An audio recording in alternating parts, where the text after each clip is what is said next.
new media, the final frontier. These are the broadcasts of The Tomorrow Show. Its mission, to befriend fellow nocturnals, escapists, and dreamers. Not to mention angry loners, the socially inept, and those with Peter Pan syndrome. To boldly go where no broadcast has gone before. The Tomorrow Show with Keven Undergaro. Your overnight broadcast featuring one celebrity boyfriend's midlife crisis, millennials in Star Trek costumes, and so much more. The underdog's best friend. And all you need is a smartphone or access to the internet. Here's the captain of your tomorrow, Keven Undergaro. Hello, everyone. Happy Monday. The Tomorrow Show, your captain, Keven Undergaro here. Fresh sugar roll. I'm opening with a scene from one of my favorite movies, Amadeus. I speak for all mediocrity. And there's Amadeus telling the priest. I am their champion. See, he speaks for all the mediocrities. I am their patron saint. And there goes old Salieri down the hall, wishing well to all his mediocrities. Here we go. Mediocrities everywhere. Yes. I absolve you. I absolve you, Roxy Stryer, of mediocrity. Thank you, I Kev. absolve you. I absolve you, Ian. Captain, I my absolve captain. you. Right? In the booth, I absolve the three of you, my three I absolve fellow you. mediocrities. Thank you, sir. I Christian Thanks, Blatt, Kev. Lauren LaGrasso, Phil Svitek. No Jared at 32. And I feel like I'm in front of my Mozart when I think of... There it is. That's Mozart's laugh. Perfect. See, very nice. So I think of our Mozart tonight. I think of the great Russell Simmons. And as you can see, joining us tonight, you know, I almost feel, Russell, you might not be as familiar with the WWE brand as I am, but I feel like we should start doing a WWE salute when people come in. So it'd be like, Russell Simmons, Russell Simmons, right? Russell Simmons. Russell Simmons. Anyway, great man. Wow. Russell, thank you so much for making the very long trek up here to the Tomorrow Show studios. You see, Ian, to kiss your ass, has provided you with some vegan snacks. I ran out to Air One today and picked up all. These are incredible. These brownies, yeah. Ian's a vegan for a long time. These brownies is dope as hell. I can't believe these shits. Brownie chocolate chip, 52 grams of protein, no preservatives. The ingredients are amazing. It's hemp. It's amazing. Garbanzo, it's great. It's not weed in there, is it? Come Yeah, on, we're Ian. trying to get you high. Ian. Yeah. There's no weed in there, right, Ian? No, I'll go get the weed ones if you want. No, I prefer not. So, And that's with spirulina popcorn. Crazy. so Ian, I've so been... hungry. I'm sorry, I we're can't believe I- geeking out on the I vegan love thing it. already. Listen, I'm now, I think, 8 or 9 or 10 days vegan since I read his newest book. Your first book got me into meditation and made Well, me... that was actually my life. Do You Super Rich? That was my third book. Your third book got me into the meditation, but also made me a vegetarian. And then, as we told you on Maria's show, I fell off the wagon. Well, because Maria was told by doctors she needed to be on it. Did you get the shit? Did you get? You refuted it. Right, of course. We got some B12 shots. We're going to be doing that once a week now. And I'm back. I'm back on the team. It's easy. I mean, they say that because doctors don't know nothing. They don't. Most doctors have never studied nutrition. All they know is how to put poison to kill poison, which is fine if you're really that sick. But to prevent sickness and to promote good health, that's not a doctor's job. They know almost nothing about it. So that's the reality. And so that was a very simple fix for Maria, and them telling her that she should eat animal products. That's not true. I feel, it's funny. I read the book. It's a very easy read, just like all of your books, but there's so much great takeaway information. And what I'm finding is it really isn't that hard. I thought it was going to be so hard. Did you taste this brownie? Yeah, the stuff is crazy. No, it's actually too good because then I just binge on it. But Did you taste this brownie? no, I haven't. Brother, son. Yeah. All right, can I it get tastes them? like dessert. And can we get him more slack on his headset, you guys? I have like 11 people here, but no one knows how to This is produce. I thought I was coming to be in your living room with a mic between no. four We people. We but don't roll that way. No, How dope is that? it's great. But unfortunately, like what a lot of us here like we all look good in Star Trek uniforms, and everyone's really good on the mic. But Do you always do that? yes, Really? always. Do you like it? No, send it back. Back that way. Thank you, my friend. Brother You're Hassan right there. Brother Hassan. Amazing. Yeah. Oh, my God, delicious. Brother, dear brother. He's taking too much now. You need it back. You know, it's funny. My little Roxy here, not down with the whole vegan thing and pretty strong opinions. And, you know, these millennials. Yeah. Right? Okay, yeah. what are you feeling on the millennials? Well, they're going to die if they don't turn to a plant-based diet. How about that? Their children will certainly. I mean, there'd be no ocean, and without the ocean, we can't exist. The species we're destroying, the number of species that we're destroying, the amount of water that we're wasting, the amount of all the other resources we waste, and then the karmic effect of 100 billion animals made to be born through factory practices, from rape to anything they can think of. You know, there's a new study on the animals and their suffering, and it's very similar to humans, no matter what animal, even your fish. And they're smarter. I was going to ask you about the half fish of them are smarter than you. You know what I mean? Like the dolphins are probably smart as you are, and the pigs are bright. And then I don't think that really intelligence should have a lot to do with the fact that, you know, it said in the scripture, some of the people are religious, right? It says dominion over the animals. Right. Do you think 100 billion animals made to be born into suffering so that we can poison the planet and the people of the planet is dominion over the animals? There's no good reason for it. I mean, it's just. And I don't feel sick. I'm 108. My girlfriend's younger than you.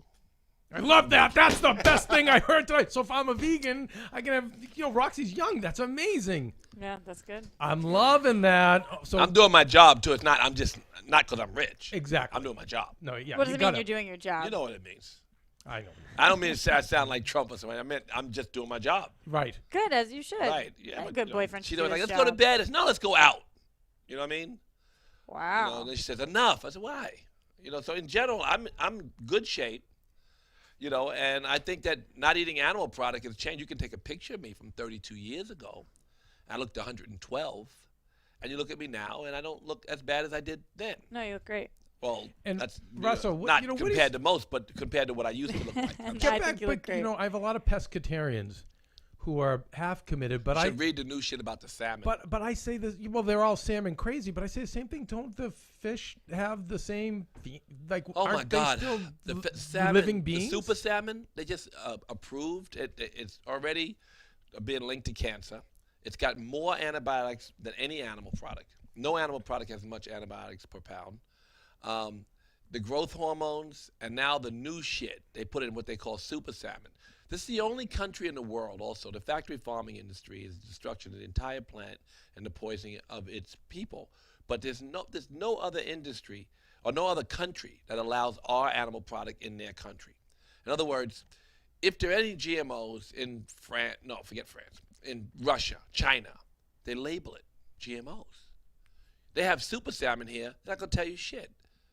It grows 50% faster than the other salmon. They just signed a bill allowing these people to grow this salmon, manufacture this life, and poison it. I mean, not only is it the antibiotics and Prozac and growth hormones and other shit we know, there's new shit to make the salmon grow faster, and they don't know the effect of it. And you They say it's in the name of making cheap food, affordable food. It's not, because they give $40 billion American dollars. My money, my tax money, goes to the factory farming industry only so they can poison the plant and the people, while they give only 0.4% of that to the vegetable industry. And people are living in food deserts where there's no vegetables. So it's pretty. It has everything to do why I occupy, what our government, why we're flawed, how much money influences our government, has all that stuff. But in the end of the day, people think they're being protected. The FDA still tells you milk does a body good, and that's bullshit. Milk is absolutely not good. There's nothing good about milk. You don't digest the calcium. Your calcium in your body goes trying to get the calcium out of the milk, and you lose calcium. Does nothing good for you in milk. I hear you. My answer is a very selfish one. I like it. But my selfish, honest to God belief is that I'm a happier person eating meat. Like, I am a carnivore. I eat ribs every day or chicken or every single meal, and I think I would be a less happy person if I wasn't doing that. I have my causes that I really do. I raise money for different things. You take I up travel. 400. It's 400 of you. No, 400 of me for every one of you. That's how much shit you take.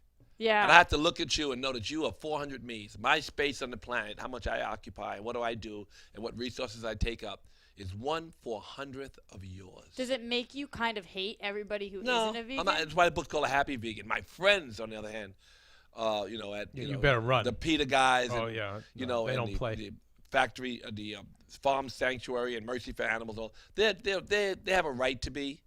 And I try to say it in a way you can digest it, even though I just said you're 400 of me's, and kind of does bother me a bit. But Russell, I'm not an angry vegan. Russell, tell No. the kids about the chicken. What a chicken will go through. You were telling us about the beaks being removed and the Prozac.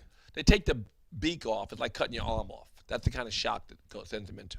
So they cut the beak off so that the chickens don't kill each other in close quarters, because they live in the dark in a little close corner next to another one, and they just get stuffed with bullshit.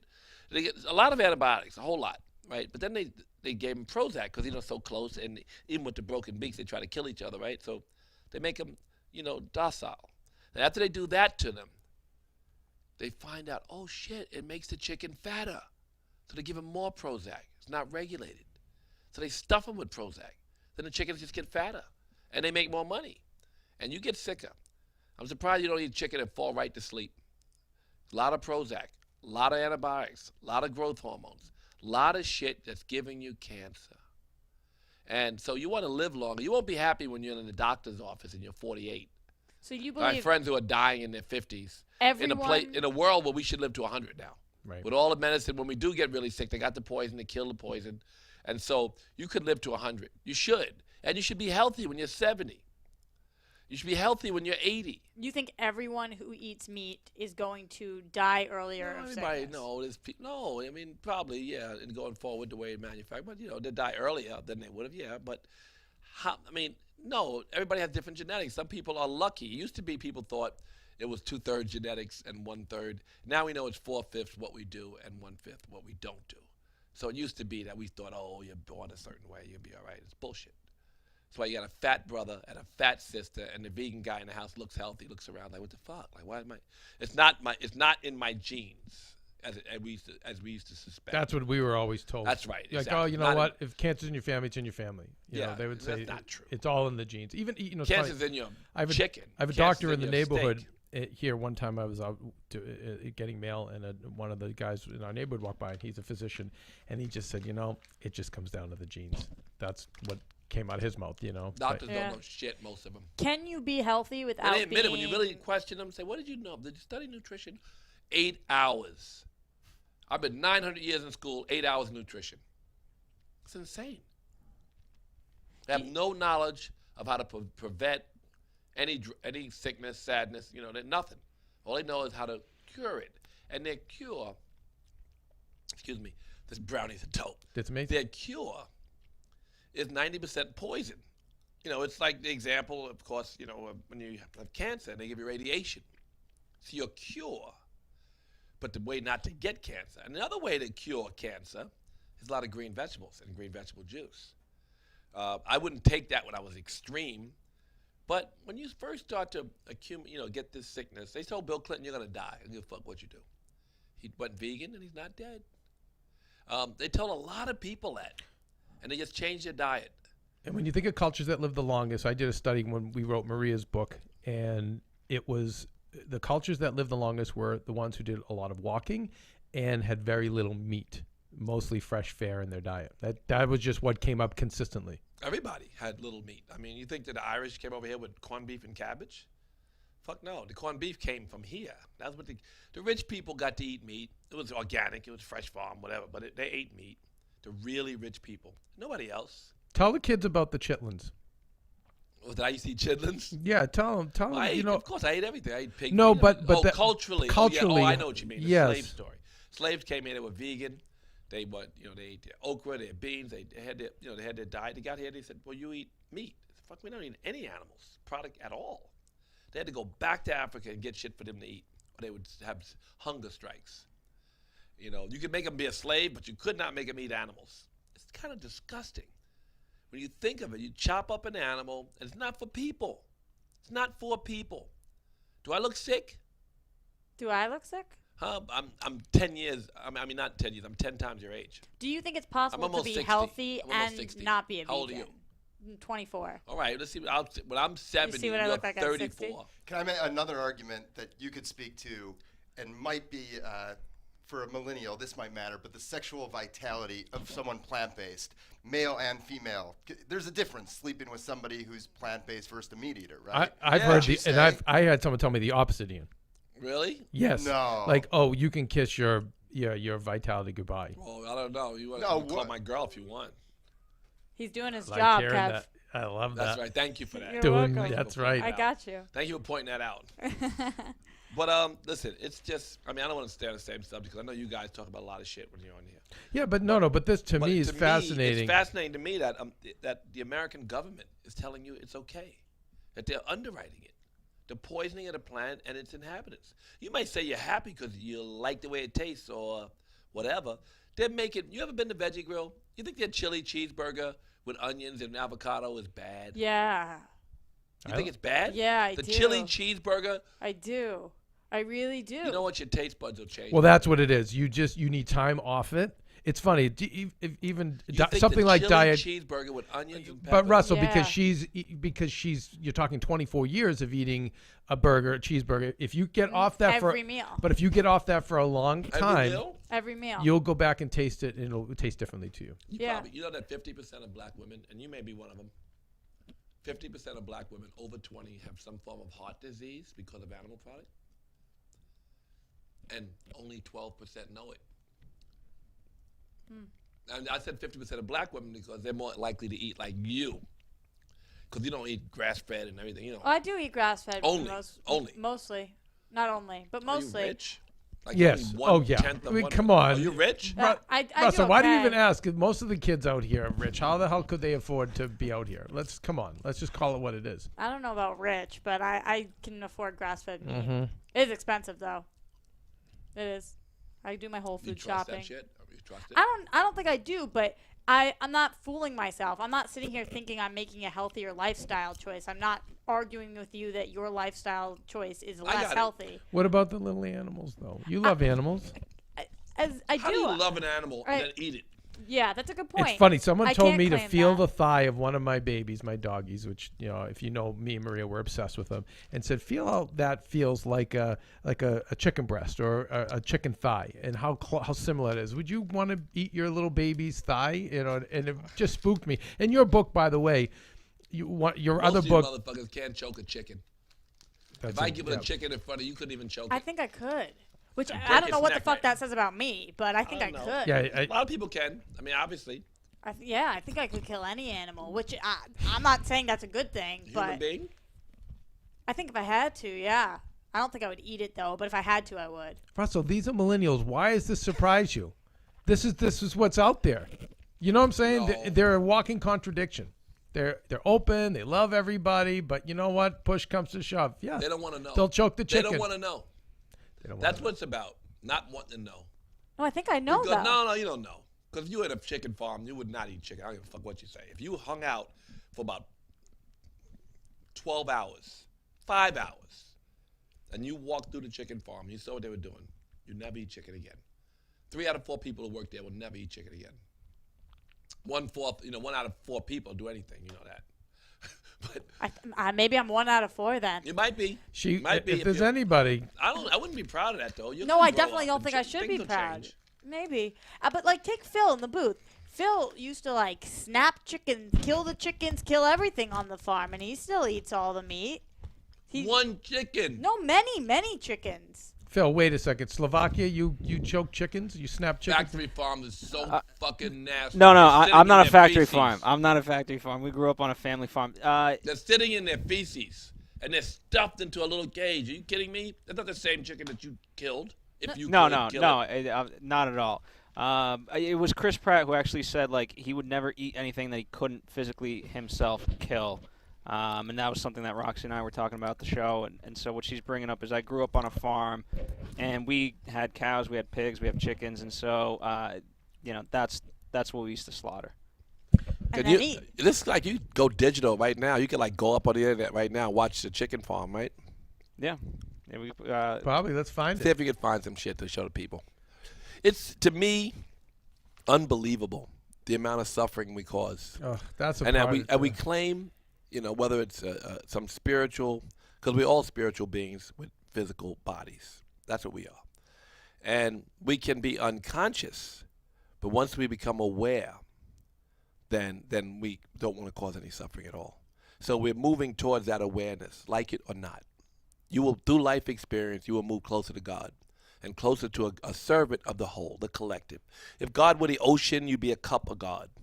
You are connected to him, to the animals, to everything living.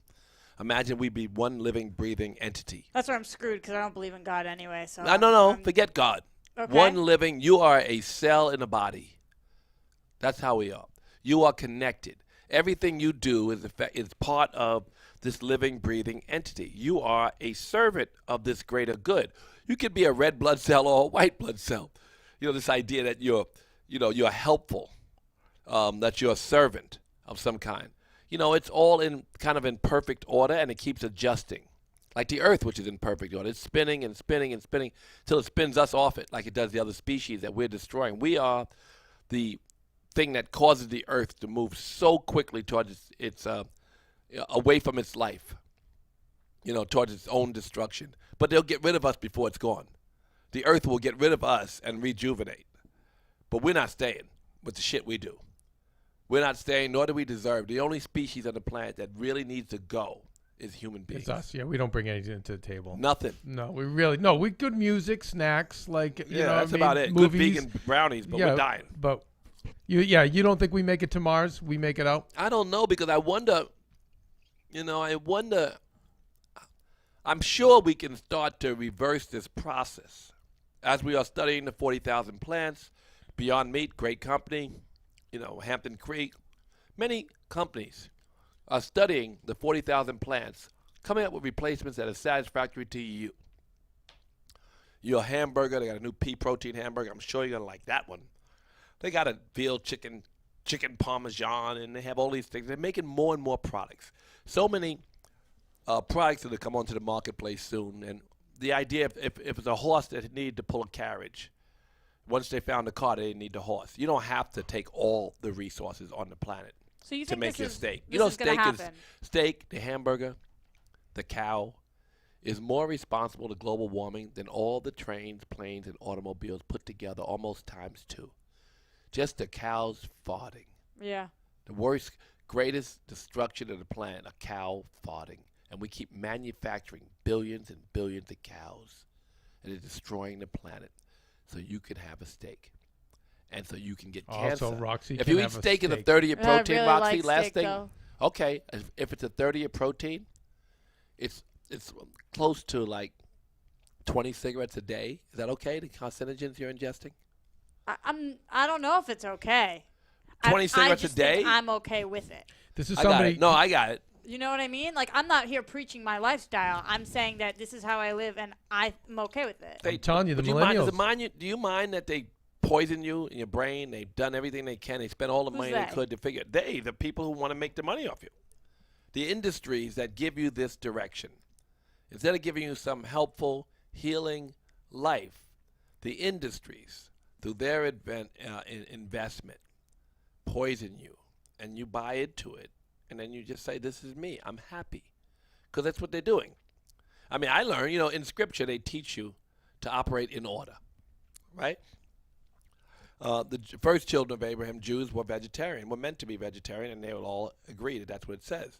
But anyway, in Scripture, it tells you, take care of the temple. It tells you these things. And you learn and believe some of them. And you take which ones you want. And you throw away the others. You're not religious, right? What do you care? But the fact that Abraham and Muhammad and Lord Buddha and Jesus all said the same shit matters some.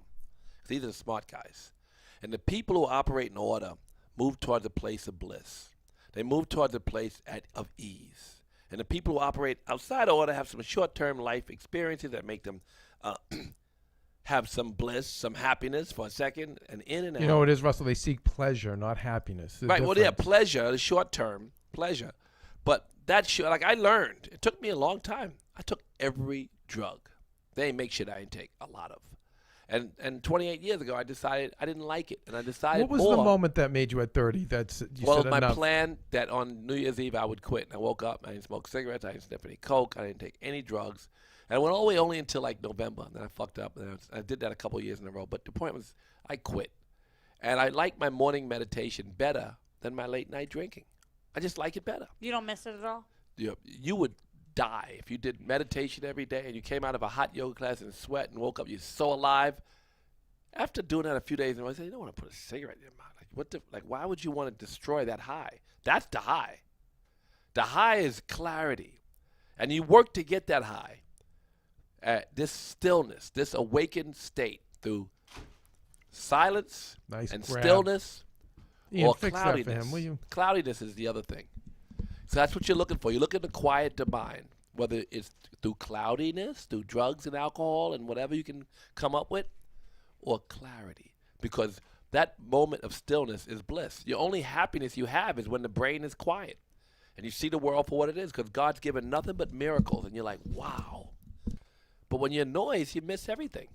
So the noise is the cause of suffering, and the silence and the stillness and the awakened state is the cause of bliss. We're all looking for that state. All we want is a comfortable seat.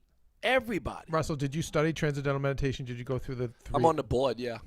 Yeah, I've been meditating the David for many Lynch. years. Yeah, I'm on the board. Okay. I taught went through Oprah, that. Ellen DeGeneres. I taught people with big mouths, so they you can teach people so like you. But you can teach. Yeah. Wow, that's amazing. Because I know the one thing they asked us to do is don't teach anybody unless you're enlightened or you've been through it. Not enlightened. Don't you think the teachers there are enlightened? I mean, I love the foundation. I'm on the board. We give it to hundreds of thousands of kids. It's important. Yeah. We all know how to sit still. Sit. Did I teach you on the air? You sit. You take a mantra. Say, I gave you rum. Right? Rum. I gave you a mantra, and you sat, and you put the alarm for 20 minutes, and you sat, and you repeated the mantra to yourself. Thoughts would come, and they would go like in an open door and out an open door, and come and go. And once in a while, you have this revelation, all this, and then you go back to the stillness, and the mind settles. The mind always settles. As the nervous system calms, so goes the mind. And you should sit every day for 20 minutes. You should let your mind settle and reboot. The science on it is off the charts. The research on it, the greater brain capacity, the memory and all, the functionality of the brain, like I said, the left and the right side of the brain start coming back together.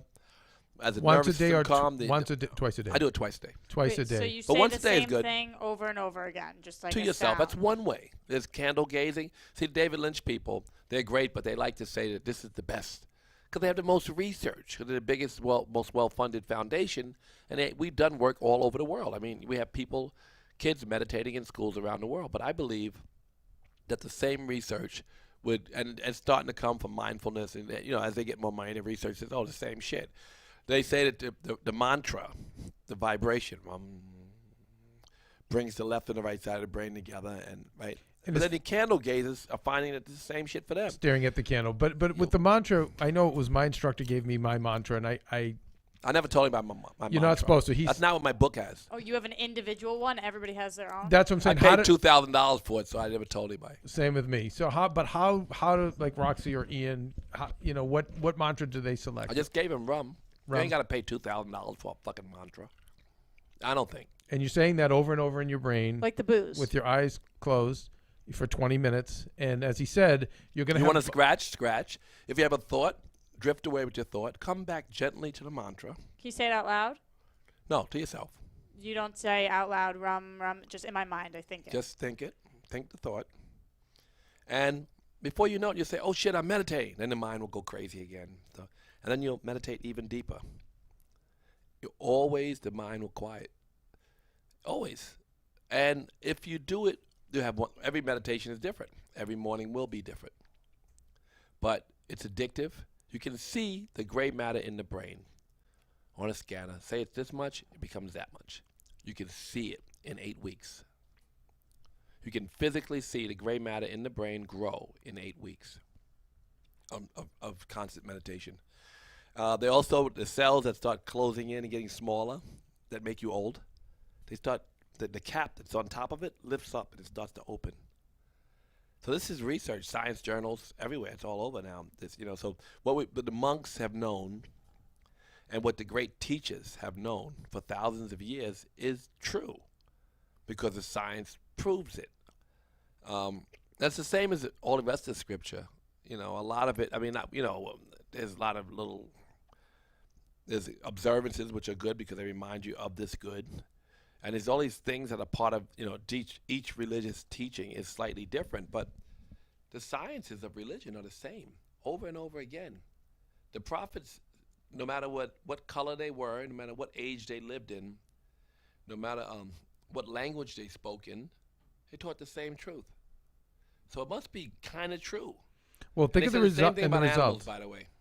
All of them. Every Indian, not even the great religions, which all talk about the animals, but even all of ones that you find every time there's a spiritual teaching, and you look into it, what does it say about the animals? How you treat the animals, a society, is how the society exists.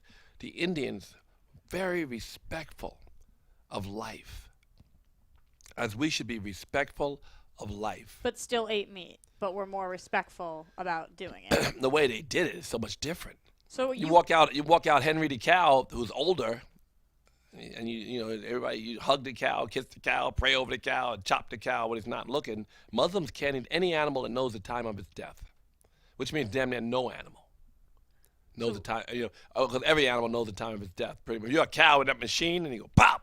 Oh shit, I'm next. They know it. They know exactly what they're walking into. Their adrenaline is running, another cause of your sickness. All of these things promote sickness of the body and of the mind. Would you be okay with people eating meat if we treated the animals better? I would suggest to you that you're healthier and the planet is healthier. First of all, it's impossible. You need to cover the earth 10 times with green grass in order to feed the animals you're talking about, and it would take up all the natural resources of the planet. So, and more than that. So it's not possible to feed people meat. And as people become middle class, and again, our government's subsidizing, underwriting this poison, that's destroying the planet. When is the money going to be not enough?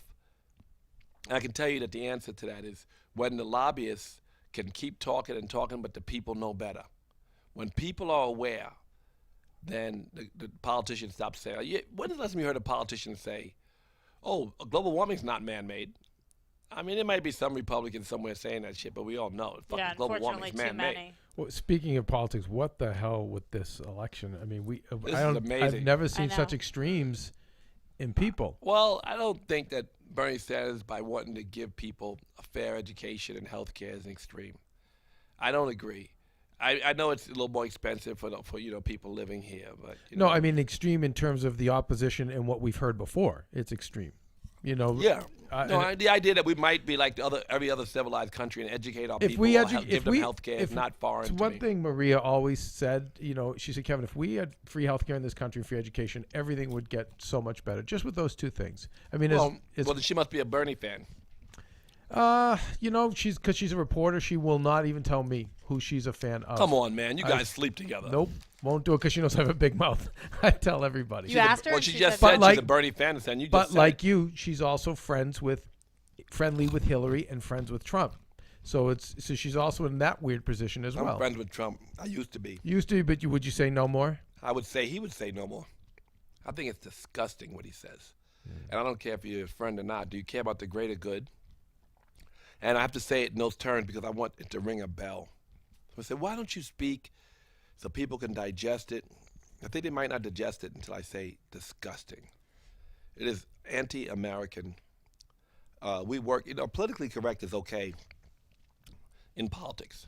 As an artist, I always say, politically correct, bullshit, say what you want, express yourself, tell the truth.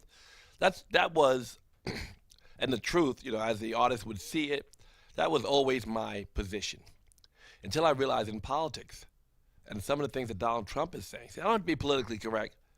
So if you're not a white male in this country, if you're a Mexican, if you're a Jew, if you're black, if you're a woman, if you're anything other than what Donald Trump is, we need him to be politically correct. Because the shit he's saying, we fought hard so he wouldn't be able to say it. He says the unsayable. And that becomes the next thing we do shit that's undoable. Unbelievable and foreign to what we think today, and it happens quick. I completely Hitler agree. happened overnight. That motherfucker just happened. Do you right? think that he is putting on an act and he really is the guy you used to be friends with and now he's just doing this? Or do you think He's you the just same guy. didn't know this side of him before? No, he's the same guy. What I mean is, I'm friends with a lot of people from a lot of political persuasions, and gay, straight, black, Hasidic Jews, Orthodox Jews, Syrian Jews, all kinds of Muslims. His brother here is from my second father is Minister Louis Farrakhan. I spend more time. How is the minister? He's doing very well. Because you know what? He's been There's off a the docu- radar for the last No, he 10, just had 15 1 million people years. come to a march the other day. 1 million people showed up in Washington the other day. Media didn't cover it. That's okay. Black people recognize he's still around. I'm surprised. Yeah, He I'm saved the surprised. lives of hundreds of thousands of black people. Tell me.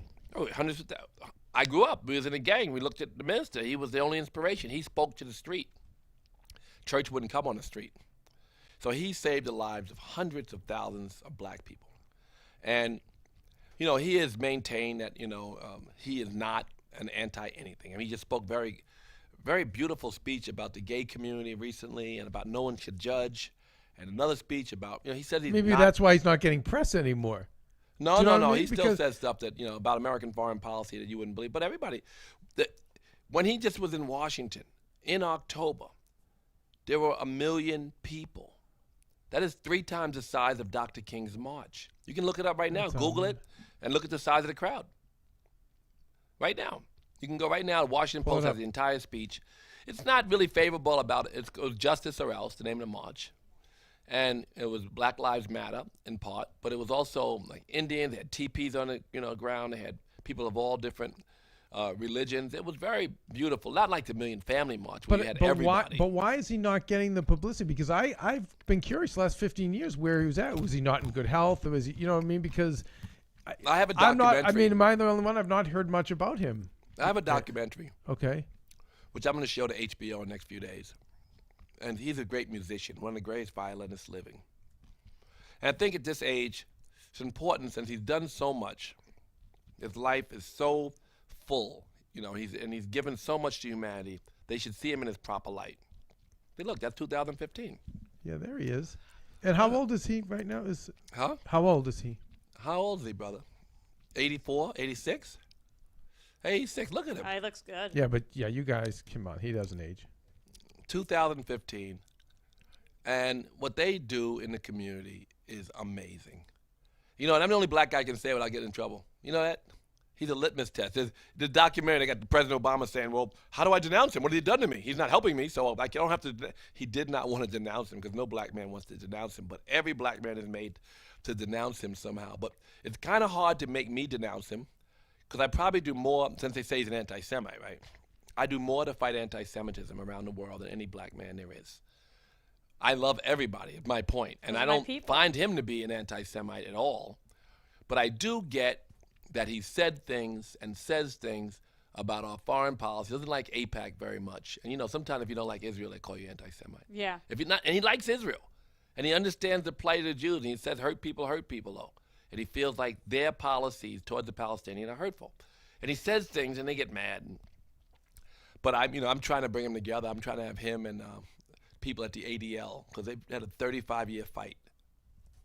The documentary has footage of him saying stuff that they took out of context. He's filmed himself every time he's ever been interviewed.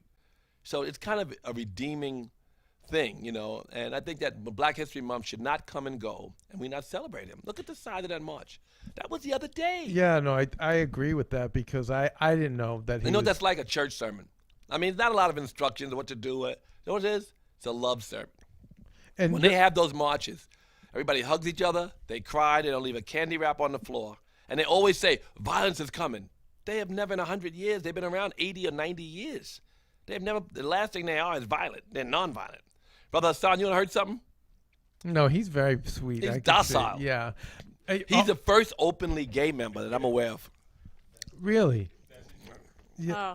Is No, that but I true? always look, when I see them in formation, they look so straight. Yeah. And then I know that 1 out of 10 have got to be looking down to the right. Because it's just natural, right? There's gay people everywhere. Yeah. But he's been, his words about the gay community were very healing, which I thought was good because a lot of religious leaders, even the Pope, he's like, oh, I'm not mad at you. God bless you, God bless you, God bless you. God will get you later. Ugh. About women, you can't come in the pulpit. I love you. No, I'm sorry, men have been bad. Don't come in the Pope. They still have this judgment that's kind of heavyweight. So And but how's And he would Farrakhan with not. the women? Because I know. half the speech was like, if you don't love your woman and take, but it's kind of like the religious thing, though. It's like kind of like, you must love and respect your woman. Her womb is God. You are not God. He says beautiful things about her, but a woman still, it's not like any other Muslim. Like when you think of Muslims as being kind of heavy-handed when it comes to women, I think they're less than any other religion I can think of. I mean, I'm not a religious person. I'm a fan. Look at the side of the march. Do you hang out with him? I mean, are you Yeah. really close with him? Love him. Really? So what Look would at you? that. But what would you do? Now, to who's at the march right now? Puffy, Snoop Dogg, J. Cole, Rick Ross. I They're go all on. there. Forget the rappers. Cornel West, Reverend Jackson. Who was at the march? Everybody who cares about civil rights and cares about reversing some of the issues that face the African American and the poor whites and the underserved communities of this country. That's what that was about. And that's what his listen, speeches we've are. got to get the church new PR people, new Yeah. marketing team. That's what I No, but Did I'm I say that? serious. No, because I had no why idea. you're, Look at the I side had of no that shit. idea. Do you I believe know. that? Come on, I'd blow that up if that were me running that scam. I would have everybody would know. Everybody in the world. That's would why I want to do know. his documentary because I'm the only one. Like everybody goes. I think you're the people are bridge. afraid. You're It's the- a litmus test. So you're friends with Farrakhan. I'm not a hater. I love every fucking body. So you ain't gonna you have a hard time proving me to be a hater. And I run the Foundation for Ethnic Understanding in 40 countries. I have imams speak in synagogues and rabbis speak in mosques. They told me I could never do it in Israel. Shimon Peres invited me to speak at the convention, the President's Convention in Israel. I said, I'm only coming if I can do my program. He says, we have wonderful Indonesian imams. I'm like, no, nigga, Palestinian imams. He's like, that's not possible. I said, the Grand Mufti of the Palestinian people, because of Minister Farrakhan, and the chief rabbi of the Rabbi Metzger of the Jewish people in Israel, they agreed. We created 20 programs. The programs have since been disbanded. I got to go back and put them back. But the fact that imams You have to go back to Israel? I got to go back to Israel. I mean, I got to because it's my job.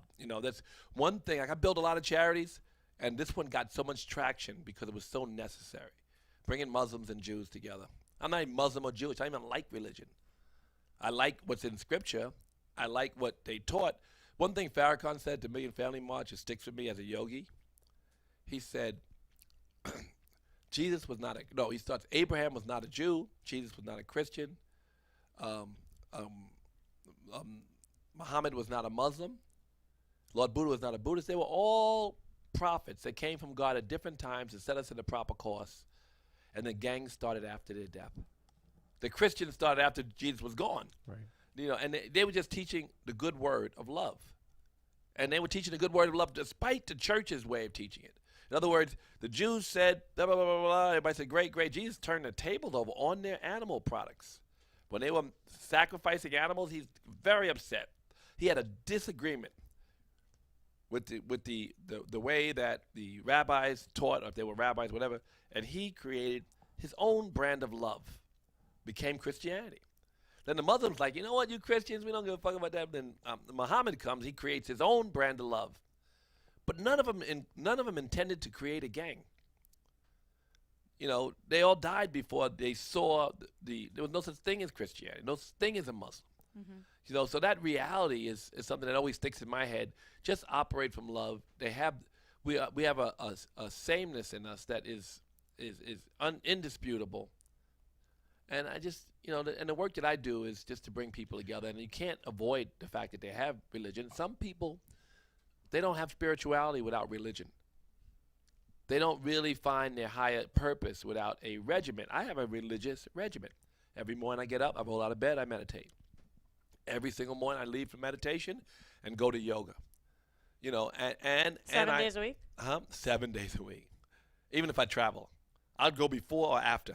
And no matter where you can go, you can find a hot vinyasa.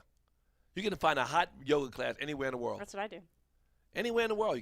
And you go to yoga, that's moving prayer, smile and breathe. Because yoga has 8 parts. You know that. Yeah. You know that. Yeah. So if you know yoga, that it has 8 parts, the asana, the physical practice, is a practice for on and off the bat. You smile and breathe in difficult poses. So it's part of, as you have the yamas, the niyamas, the asana practice, and then the pranayama. All of these 8 parts are part of a science for happiness, a science to get to what they call taqwa, the Muslims call it, or the Christians call it Christ consciousness, or the Buddhists call it nirvana. The yogis call it a state of yoga or samadhi. But they're all the prophets taught about this still mind. Because when the mind is still, the whole universe unfolds. And that's like a car accident. The world moves slow, or it's like all these experiences where you just see things for a second. And that presence is what we want to seek to keep. To be alive and aware and awake is what they call God consciousness, or those other names I gave you. God consciousness, present and awake. It's interesting, too, because it's cheap, too. None of this is expensive. It's cheap. None of it costs you. That's right. No, but I mean, that's important. It's for all people to cheap. know. Everything that you need is cheap. And every piece of happiness comes from in here. You can't go out and buy it.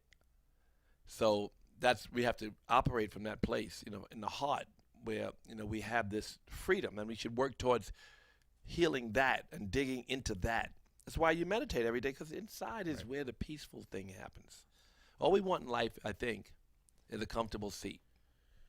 Yeah.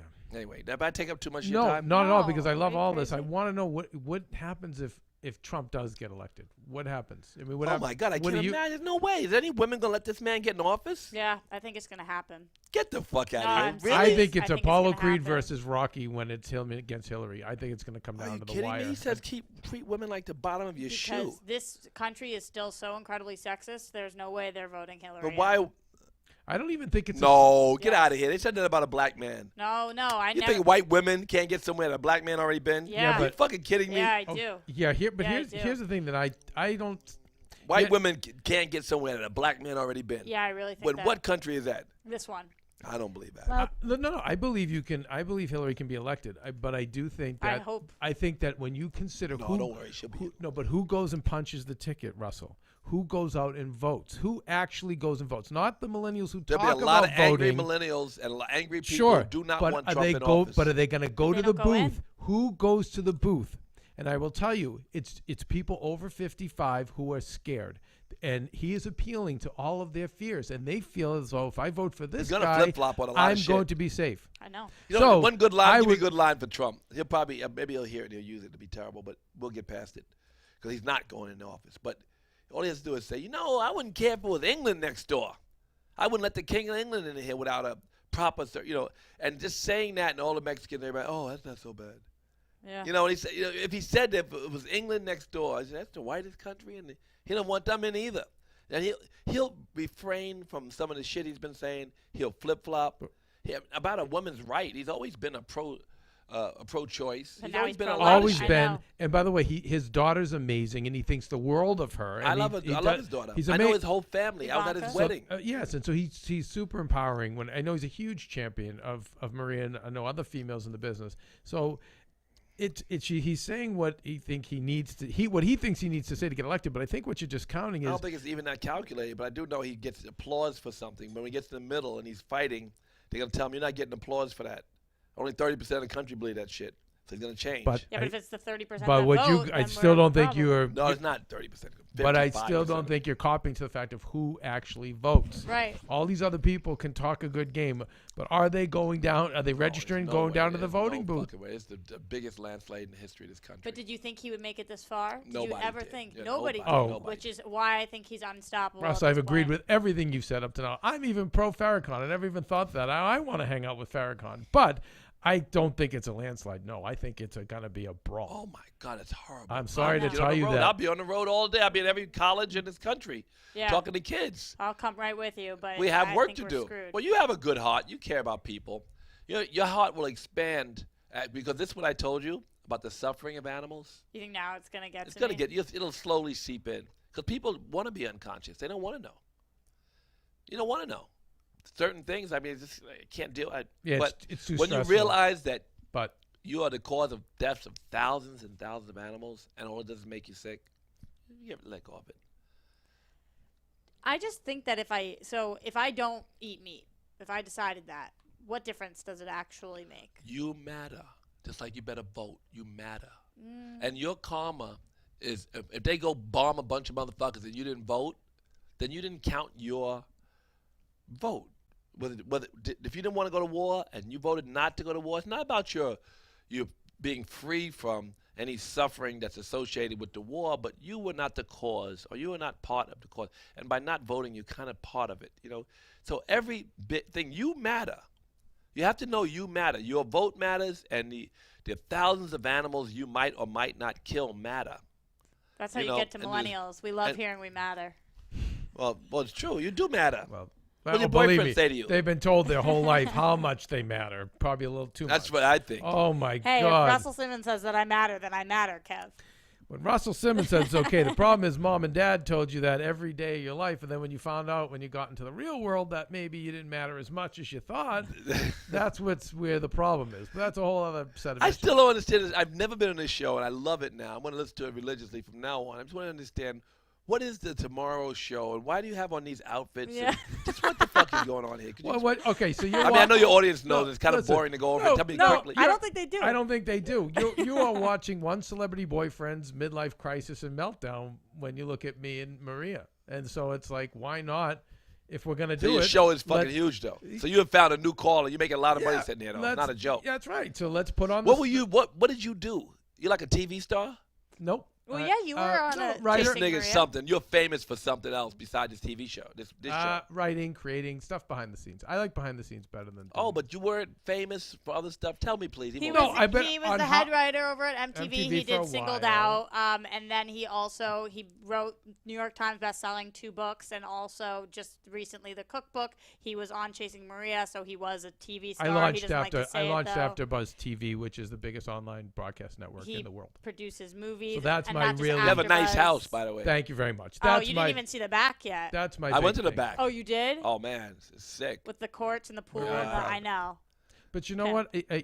Out there, I also have a '97 pickup and a I and a didn't van. suggest that. No, this house is very modest. It's beautiful. It's well decorated. There's not one cheesy thing that I've seen. The lights in here. I mean, No, I'm very supposed to I'm be very that way. proud of it. No, but I want to say I have happiness without it. It doesn't define me. And it's nice to have. I just like cleanliness. You can only and sit your safety. ass in one seat, no matter how rich you are. You can only sit your ass in one seat at a time. And like and that. the more seats that are empty, it kind of makes you sick. Do you have a lot of houses around the world? No, around the fuck country no. I have one house and an apartment I rent. I have an apartment in New York, a huge apartment. that too you big. rent. I rent it. And I like a hotel in New York. I go to a hotel. They keep my shit there. It's like a house. At the When hotel? I visit, Yeah, no, if you go to a nice hotel, they'll hold your hanging shit Yeah, up. they'll take care And of theyll it bring it back and And put it back where you left it. and put it all Yeah. back. Every in. hotel will do that. If any kind of 4 or 5 star hotel. Not suggesting everybody goes to 4 or 5 star hotel. I'm just suggesting But they will, to yeah. you, and since you're rich, that if you go to like a nice hotel, they'll save your shit, they'll wash it and put it back, and you feel like you're at home. Russ? Are you conservative with your money? Do you keep it in one place? Well, or I do you give it all diversify? away, so I'm not conservative. Is not Do you think you'll give it all away, but when you die, or will children my get it? kids? My ex-wife's rich as fuck. I mean, I don't know. Why would I have to give them anything? They go to the best school. They should get their own shit. Yeah. What's your thoughts on that? Do the kids have to get everything, or I don't have it or planned nothing. on. I mean, what? I'm not gonna get married again. I don't think. I might. Does this I had a girlfriend know girlfriend at home. that? Huh? Does the girlfriend No, you I have might. right now? I might. Oh. I mean, Okay. I don't know. we all get? Jesus. No, they wear us down. Come on. Are you married? After Not 19 yet. years, I'm he engaged. just proposed. We just got Maria and I just got 19 engaged. years? 19 years. If I wait 19 years to engage my girl, it'd be a problem. Yeah, you think so? Yeah, I think so. Probably. 19 years you've been with her? 19 years. Fucking amazing. You never married her? Nope. She's patient as fuck. She is. Well, she's famous, and she kind of had the upper hand in this the whole time. And don't think that I wasn't nervous when I went on Howard Stern to ask her to marry me, that she was going to say You no. married her on Howard? I You mean, I asked her? asked her on Howard. That'd have been terrible if she had turned you down. She waited about 11 minutes or longer before she said yes. Yeah. And I'm straight up. on live in front of 14 million live people listening, and I'm on one knee, and she says nothing. She said because of shock, though. It wasn't because she was thinking But about That's still. it. some bullshit. I mean, she Thank shocked for you. a minute. She made him wait 10 minutes. Thank you. She That's thought- all right. that's You're really a woman's woman, right? You want to tell us that. Yeah, it was We don't believe that shit. it was a little hard to. But she's a great girl, so you She's did very amazing. good. So oh you my, did please, great. way over my head, throwing me a life preserver. I say it all the time. But with the kids, I go back and forth because I've heard a lot of celebrities say kids get nothing and you'll be a lot happier in life if you don't get my money. And I've heard Well, that's that. what really rich people. I'm not that rich. People always think I'm so rich. I mean, I have a hard time believing that. how rich am I? I mean, I own some companies. Like, if I sold some, I might be okay. Other than that, I'm a little twisted. You know, I don't have money to I don't get on private planes and fly places and shit like that. I don't do that. Yeah, because I don't even like private planes. Everyone thinks unless somebody else is flying it and I want to hang out with them. I get on their plane, but you know what first class is like? It's really nice. Yeah, it's amazing. That's how I met people, Keven. I like people. Yeah. Why do I want to be alone on a plane or just being, I like people.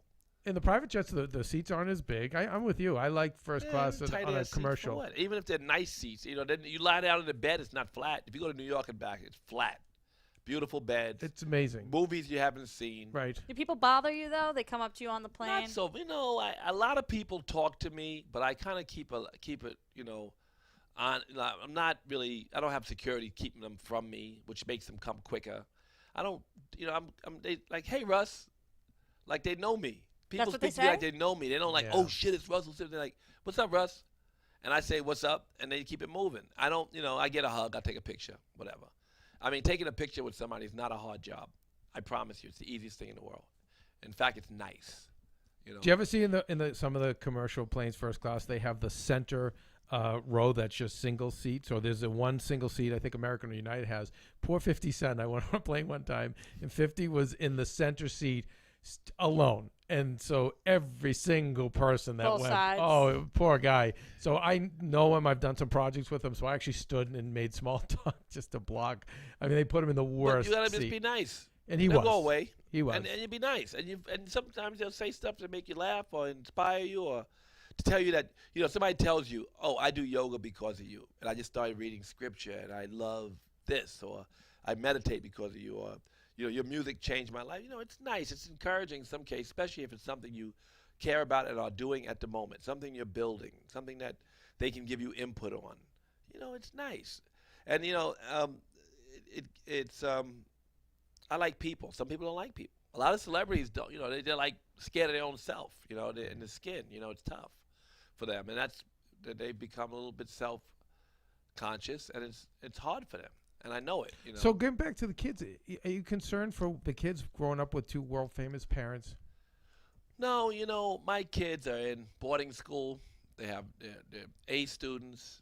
They're great. My 13-year-old wants to go to college now. We won't let her. So they're brilliant kids. They come from the mother. The mother gave it to them. It's not for me. But they're smart kids. They have goals. They have, they seem to have their heads tight. They're very respectful. Their mother's very strict. I know. She had a foot on my neck for 15 years. I know. Right. I know what. And you guys get along. So I know exactly what co-parent it is them. to be under a strict. So I was. She's strict, and they are raised properly so far. 16 and 13, and they go to away at boarding school, and they're having a great time. I speak to them more now during boarding school than I did when I used to live around the corner. I go around the corner, meditate with them in the morning, and take them to school. Then meditate in the quiet, 20 minutes, right? Put them in the car. They put their headphones on. Fuck daddy. I drop them off. That was it. I could call them, what do you want, Dad? Right. But now they're in boarding school. I'm FaceTiming them all the time. I'm getting more FaceTime now when they're in another country. If I say the country, the mother will be mad, right? Yeah, But, no, we don't want to do that. right. But the point is that they're away and they FaceTime me. And Was it to get them better education, culture them? well, the youngest one wanted to go there because she wanted to run Goldman Sachs. I said, honey, really? Don't you want to run a charity? No, I want to run Goldman Sachs. Wow.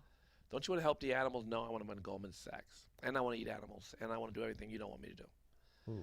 So I said, can you get an F sometimes? If she gets anything less than an A+, she's got a problem. I said, you're upset because you got an A? Are you kidding me? This is a Daddy 13-year-old. lived on C's. Why? That's how she is. But she wanted to go, the young one at 11, researched it. And by 12 and a half, she was there. And she's there now, She loves it. And that's it. How was she with the meditation that you made her do? Did she? They were great meditators. Really? Really young. Yoki learned to meditate at 9. Ming at 11. Wow. They'd sit. They do 12 minutes.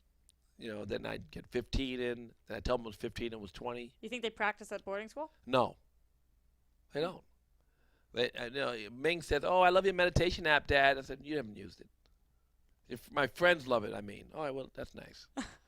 Her friends all know me. I think it's pretty good because it's the coolest thing I've been so far in Switzerland. Your daddy did what? Oh, he's who? I mean, like, that is like, say, yes, right, that's daddy, damn it, because they don't really give a fuck about me. So when their friends tell them, it's good. I like this radio show. Like, it's online. They may find it, their friends, and then they'll bring it to them. Say, your daddy said, and so it's kind of good. I get good props that they actually. Yeah. Russell, just switching for a little bit. Do you miss creating music, comedy, all the unbelievable things you've done? Well, I'm doing a lot of comedy now. Every Wednesday I have a comedy show at the Chinese Man Theater. Really? Sold out comedy show every week. Def Comedy. In fact, I made a deal today. We got the number for a year. We're negotiating this. I'm going to do all Def Comedy for HBO again. Wow. Why? Awesome. Congratulations. I'll tell you why. Great. I'll tell you why. Because Martin and Jamie and Cedric and Bernie Mac and Chris Tucker and Steve Harvey and Dave Chappelle and Tracy Morgan and all happened at one moment. Not one black comedian made anything for 15 years except Kevin Hart, who was also on the Def Comedy, 15 years ago, and J.B. Smoove, who was on there God knows how many times. He made it because HBO put him in an integrated show. Yes. He's been waiting for 25 years. He gets it. And he crushed that audition with Larry David. So Right. Yeah. So he did that. Right. Kevin Hart made himself. They didn't like him in Hollywood. He made himself. He certainly did. So then they reach around the black comedians and pick the ones they think are accessible. Like the things that I do in music, I did. And even now sometimes do more because I'm working a little more. But, like I made Nutty Professor the movie. Mm-hmm. I put Ain't No Nigga Like the One I Got on the soundtrack. I was stupid. I thought Foxy Brown was the star. She was, but Jay-Z obviously had the resilience and the marathon man. But Foxy Brown was great. I put that record on there like no one wanted it. Fuck, are you kidding me? It's a big pop movie. Why are you putting this on the soundtrack? I said, it's great. Made a video for it. Everything was great. That's how we signed Jay-Z and Foxy Brown. Think about that. Ain't No Nigga Like the One I Got without the movie is going to go. That record's going to go because people hear a record. There's no one can stop them. They make a choice. But Hollywood, somebody's got to green light the motherfucker. And Hollywood is not a person of color in this entire town who can green light anything. And that's not about color. It's about culture, too. So when I come, if it was up to them to pick Drake, he would have came out and he said, make your pussy whistle. They would have said, no. Drake's the softest rapper on the planet. I mean, he's great, but he's not scary. But Make Your Pussy Whistle was not going to be chosen by a gatekeeper. Ain't No Nigga obviously was not, and neither was NWA, or not even Run. They would not have chosen. But music, the audience chooses it. But the gatekeepers, they reach around what is building it. Like the comedy show I have, the stars that get on my stage are huge in the black community. I make white people watch black comedy. Because, if you're black. White people kind of like it if you haven't noticed. No, but let me tell you something. If you're black and you get off the plane from Iowa, you don't know any black people. You go to the comedy store, they say, I'll see you on Terrible Tuesday. I'll see you on Chocolate Sunday over to Improv, or More Better Monday. I will see you on Nigger Night. It is the most segregated thing you would not believe. All the black comedians play with black comedians. The black promoter accepts this segregation and feeds it. It's the biggest night of the week, the black night. But only black people go, contrary to what you say. But the only black people show up. There's no agents. Because there's not a black agent in town with any power. I agree with for stand-up. Not one black agent in this entire town with any power. I mean, I'm not like me, I'm a big integrationist, right? I don't have a problem with living with anything. My girlfriend's a blonde Australian girl. I don't really think race, but I see. I'm not blind. I'm not blind, and I see Hollywood as being. Here we are, the most compassionate group of activists on the planet. Every time I open my mouth, it's like, oh, there's that liberal Hollywood dude. That's what they say, liberal Hollywood. They refer to me as liberal Hollywood. Liberal Hollywood, worse than the banking industry. You got Ken Chenault running American Express. You got that other guy running Merrill Lynch. You got, you have people of color integrated in even the most difficult industries.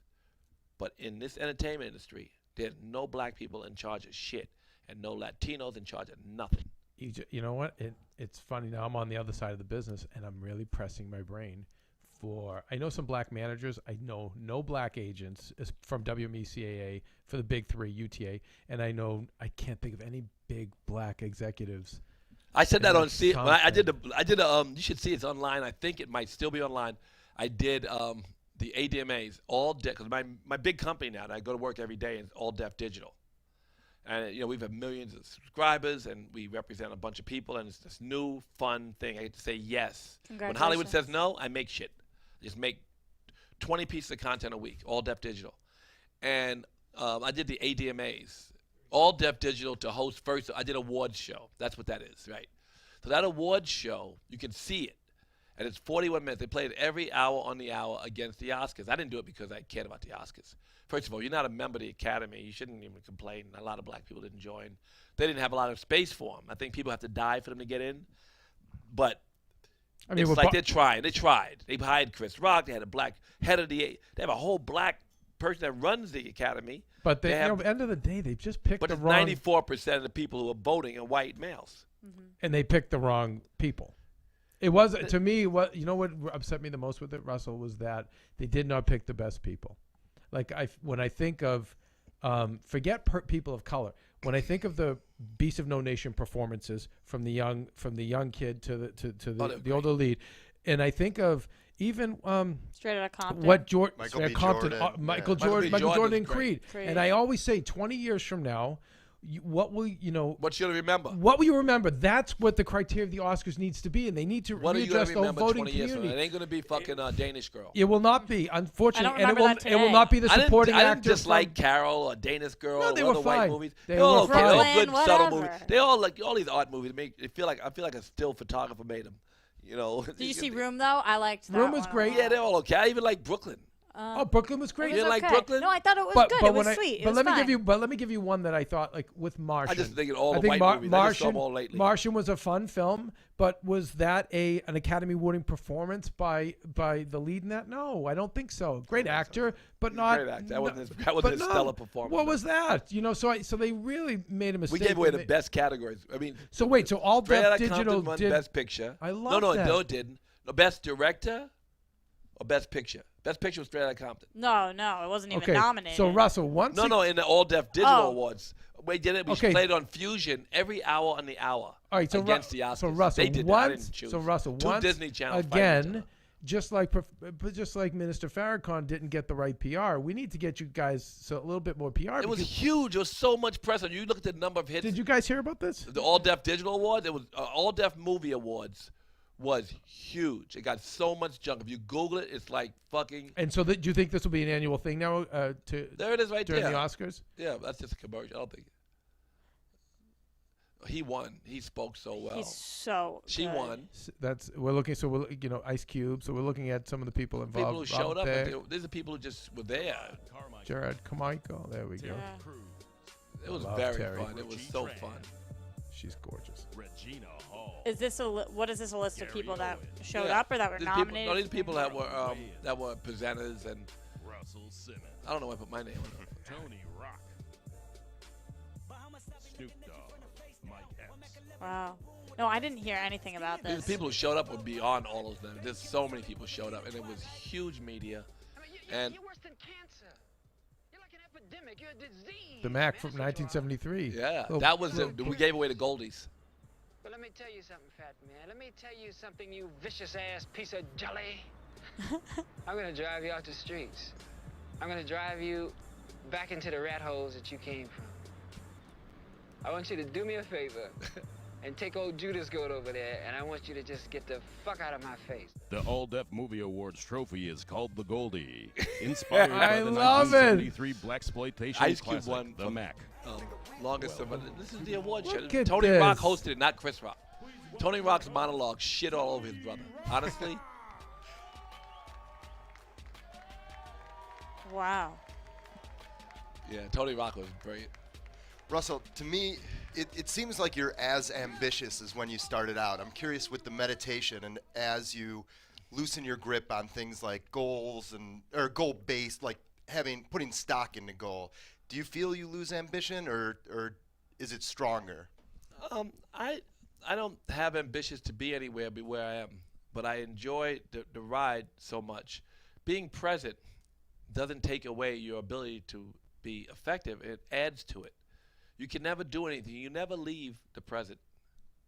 So if you actually are operating from abundance or from a happy space or from a calm space, when you focus, your mind is not 1,000 places. It's in front of you. And so you get more done with less work. I do take my time. I go to yoga every single day, no matter what. You know, I won't be late. I'll be late because I might meditate if I'm somehow. You know, I'll do my first shock. I freeze almost every day now. I'm addicted to. I shouldn't say addicted, but I go. You do the cryo. Almost every fucking day. Yeah. I hear love that. dangerous things about that, though. What'd you hear? Somebody died? Yeah. Yeah, if you things go like in a that. room that's minus 300 and you fall asleep, because that's what she did. She went in a nitrogen one with nobody to open the door, and she got gassed herself and fell asleep. That'll kill you. If you fall asleep in the snow at minus 300 degrees, you're gonna die. Or the tub. One yeah. person died. It's very healthy. No one's ever. It's nothing bad about it. It's absolutely nothing. It is one of the healthiest things you can do. It promotes so much circulation. It reduces inflammation, wakes your brain up, but it cleanses your heart, your liver. It's like it's really, really good for you. How often you do you lose go? a lot of weight too, though. But then you eat a lot, so you don't have to lose weight. If you eat too much, because it makes you. He goes every day. You lose 800 calories per into a male loses between 600 and 800 calories every time he does it, because the body is still working for 48 hours trying to regulate after it. Maria, my girlfriend, loves it. You do it, Kev? Or I've done it. Well, I do it when I'm my injured. girlfriend for 19 years. That My is fiance. unbelievable to me. Excuse me, I gotta change it to fiance. Yeah. Let's go back. So do you think with HBO is this a done deal, or are you pitching? It's a to them? done deal. The comedy show. Congratulations. Yeah, that's it. Yeah, because it's hard. I've been here 2.5 years. I have all these movies in development, all this TV shit in development. It takes a long fucking time, and you're sitting there with some guy who lives behind a gate in a community, doesn't know anything about black culture. And I try to. Everything is integrated to some degree, so it's not foreign. You know, that show got made. I said, "Fuck you! I'll underwrite it myself." And I started writing it, and then the minute I started it started getting all the press, and the networks came and fought over it. I sold it to Fusion for 5 years. The all-deaf movie award. So wait, so you didn't just create this because of the controversy from the Oscars? I did. I did it in 10 days. The whole shit was done in 10 days. Come on. 10 days. Pulled it all off. And Wow. 10 days and about $1. And the Oscars it is better. It's literally funnier. We had more fun, and it was it was more fun and better. And Tony Rock was better than Chris Rock. That's his little brother. Yeah. What can be done to get more executives and studio heads? Well, they keep saying I was at some program. diverse. I was at this big event, and they had this program with all these black and brown interns. That's nice. All these people coming into the system, interns. Fuck, you can get a senior executive. How many storytellers have made great movies, great TV shows? They're in their 40s. They haven't had a hit in a couple weeks. That would take a job. If you want a senior person who's of color, who's cultural, who's a good storyteller, who's proven that, who knows the whole process from nuts, cookie. There's 1 billion black filmmakers. You ain't got to get an intern. You can hire them. What are half the executives anyway but failed filmmakers? But the problem is also in the mindset of the blacks who self-segregate, accept their role. Like I said, the black promoter, I put 2 white people on. If I have 5 comedians, 2 white people go on my stage. Just because I want to put them on there. And I want to give the world what I want to see, I don't want to say, oh, well, they don't have enough black comedians on their show, so I'm not going to put any white ones on mine. Fuck that. I'm going to integrate my show. I'm going to break the rules. And we did that with the award show as well? Well, yeah, but mostly, I mean, but the categories are a little demeaning. Like most helpful white person. That's awesome. We had a lot of good categories, a lot of fun categories. By the way, as you can see, Ian, very helpful white person. Look he wore the beads for you. He's got the sleeves rolled up. Follows out. Yeah. Most helpful white person. The guy from Django won it. But we gave away, and we included a lot of, it was inclusive. Did you think of those categories? Not by myself, no. But we had funny categories. And there was, only a few serious ones. Most likely to steal your bitch, Amber Rose won. Instead of Denzel, instead of Channing Tatum, instead of Brad Pitt, instead of Amber Rose won. See, now some people would say that would be demeaning. Most likely to steal your girl? I'm just saying, where to me, the alternative to the Oscars would be another respectable show where people would get the accolades they deserve. That's not my job. That's not my job. I'm not respectable. Okay. All right. I understand that, but I don't think it's demeaning. It was fun. It was a lot of fun. the All Deaf Digital. We made a lot of fun. There were some political statements made. I made a speech as the head of the All Deaf Academy, and I said things that were more serious, but I didn't want to waste time on stage, so I stayed short, made that speech. It was fun, it was mostly just fun. No, I like that you still want to have fun because yeah, it seems like that's you're what I so do. I'm serious. comedy, poetry. Remember, that's my, comedy, poetry. And what and music? The movies I made, Nutty Professor. I mean, that's what I've done. Like, music has been edgy and says things that people won't say, and that's where I have my fun. Do you still with the music as well? More now. I don't have a music company, but I'm partners with Universal Music. So if I want to sign an act, I could. What about the clothing? Because I wore I'm baby opening fat, a yoga like, every studio. day I of gotta my say life. this because Okay, go ahead. I'm opening a yoga studio called Tantris. You know Soho House. Mhm, Yeah. of course. Well, the entrance is Soho House. 9210, no, 9200. 9200 Yeah. 9200. Yep. Sunset. Where 9200, right where you see Sotheby's, will be Tantris. And it's gonna go in. You have 2 floors. Tantris. If you know about the tantric definitions, there are 2. The second one is about the things that people did that the monks didn't approve, but moved them towards God anyway. This idea of, even when you meditate, you gotta scratch, and people learn, they evolve sometimes through challenge and struggle, and you can't always live like the monk promotes. So that reality is one of the things we hang our hat on, but the real truth is there are no devotional places. It's a hot vinyasa, right? But there's no devotional places. Where do we teach the 8 limbs of yoga? Where do we learn the science of happiness or the yogic science? You go to class, and we're going to play hip-hop and devotional music. So it'll be Krishna Das and Kanye West. We're going to have fun, but we're going to teach yoga, yogic science. We're not going to just leave it to we're doing poses. We come here to move towards a state of yoga. We'll teach that. When is it opening? It keeps moving back to the end of August. But this will be for Big everyone? investment. Or is this just Soho House people? Or this No. It's in that neighborhood. Gotcha. Are you It's in that building, but not in the vision maybe franchise? Well, it's going to be the one thing. My partners, they're really excited about Tantris, the clothing. Yeah. And I still have another clothing company. I'm shipping to Macy's, but I move it to Penny's just now. I move it to Penny's because I believe the Argyle culture, my collection, should be accessible. And I think that Penny's is a great place, especially in the urban community, to get classic American stuff, a little fashion. But, like my stuff is like kind of an urban Ralph Lauren. It always has been. And Argyle culture, the collection is going to be in 300 Penny stores coming now. Congratulations. But, and that, that company's 5 years old, but it's been in Macy's and it's been doing good, but it never really belonged. There's not a new company in there. There's not one black designer in the entire world, right? With respect, not one. If Macy's, it's Ralph and Tommy and Calvin and Kenneth Cole and whatever. So it's kind of a weird thing that when we had Sean John and Rockaway and Fat Farm and Nietzsche and Echo and it all happened as a revolution. I helped to build all those companies, Apple Bottom, and then what happened was they had thousands of stores, and those thousands of stores, Macy's said, what we're going to do? We're going to go out and we're going to buy the top designs, top 50. We bought a Nietzsche and Echo and Academics and Fat Farm, and so they bought those companies. They discounted them. And all those thousands of stores that were in the ghettos and in the malls and in the white suburban malls all died. And when they died, you realize you cannot survive on a store that discounts your clothes so heavily. And all of the 70 or 80 designers that Macy's bought died. But they killed the stores. And it was in their report. That was their plan. But it's what it is. But, just a story. I'll tell you a story. So. And that's just capitalism. It had nothing to do with, it's not a black, but it was that they were the only black designers who built their own revolution that put billions of dollars in the black community that is no longer there. Russell, so it is kind of real. Who manages all of this? Manages all of what? All of what we're talking about. Everybody who works for me is smarter than me. Every fucking body is smarter than me. If they're not, how could they? How could they decipher, So I have smart people. Like in my clothing business, I have a smart guy in my All Deaf Digital, and there's a smart guy, and financial service.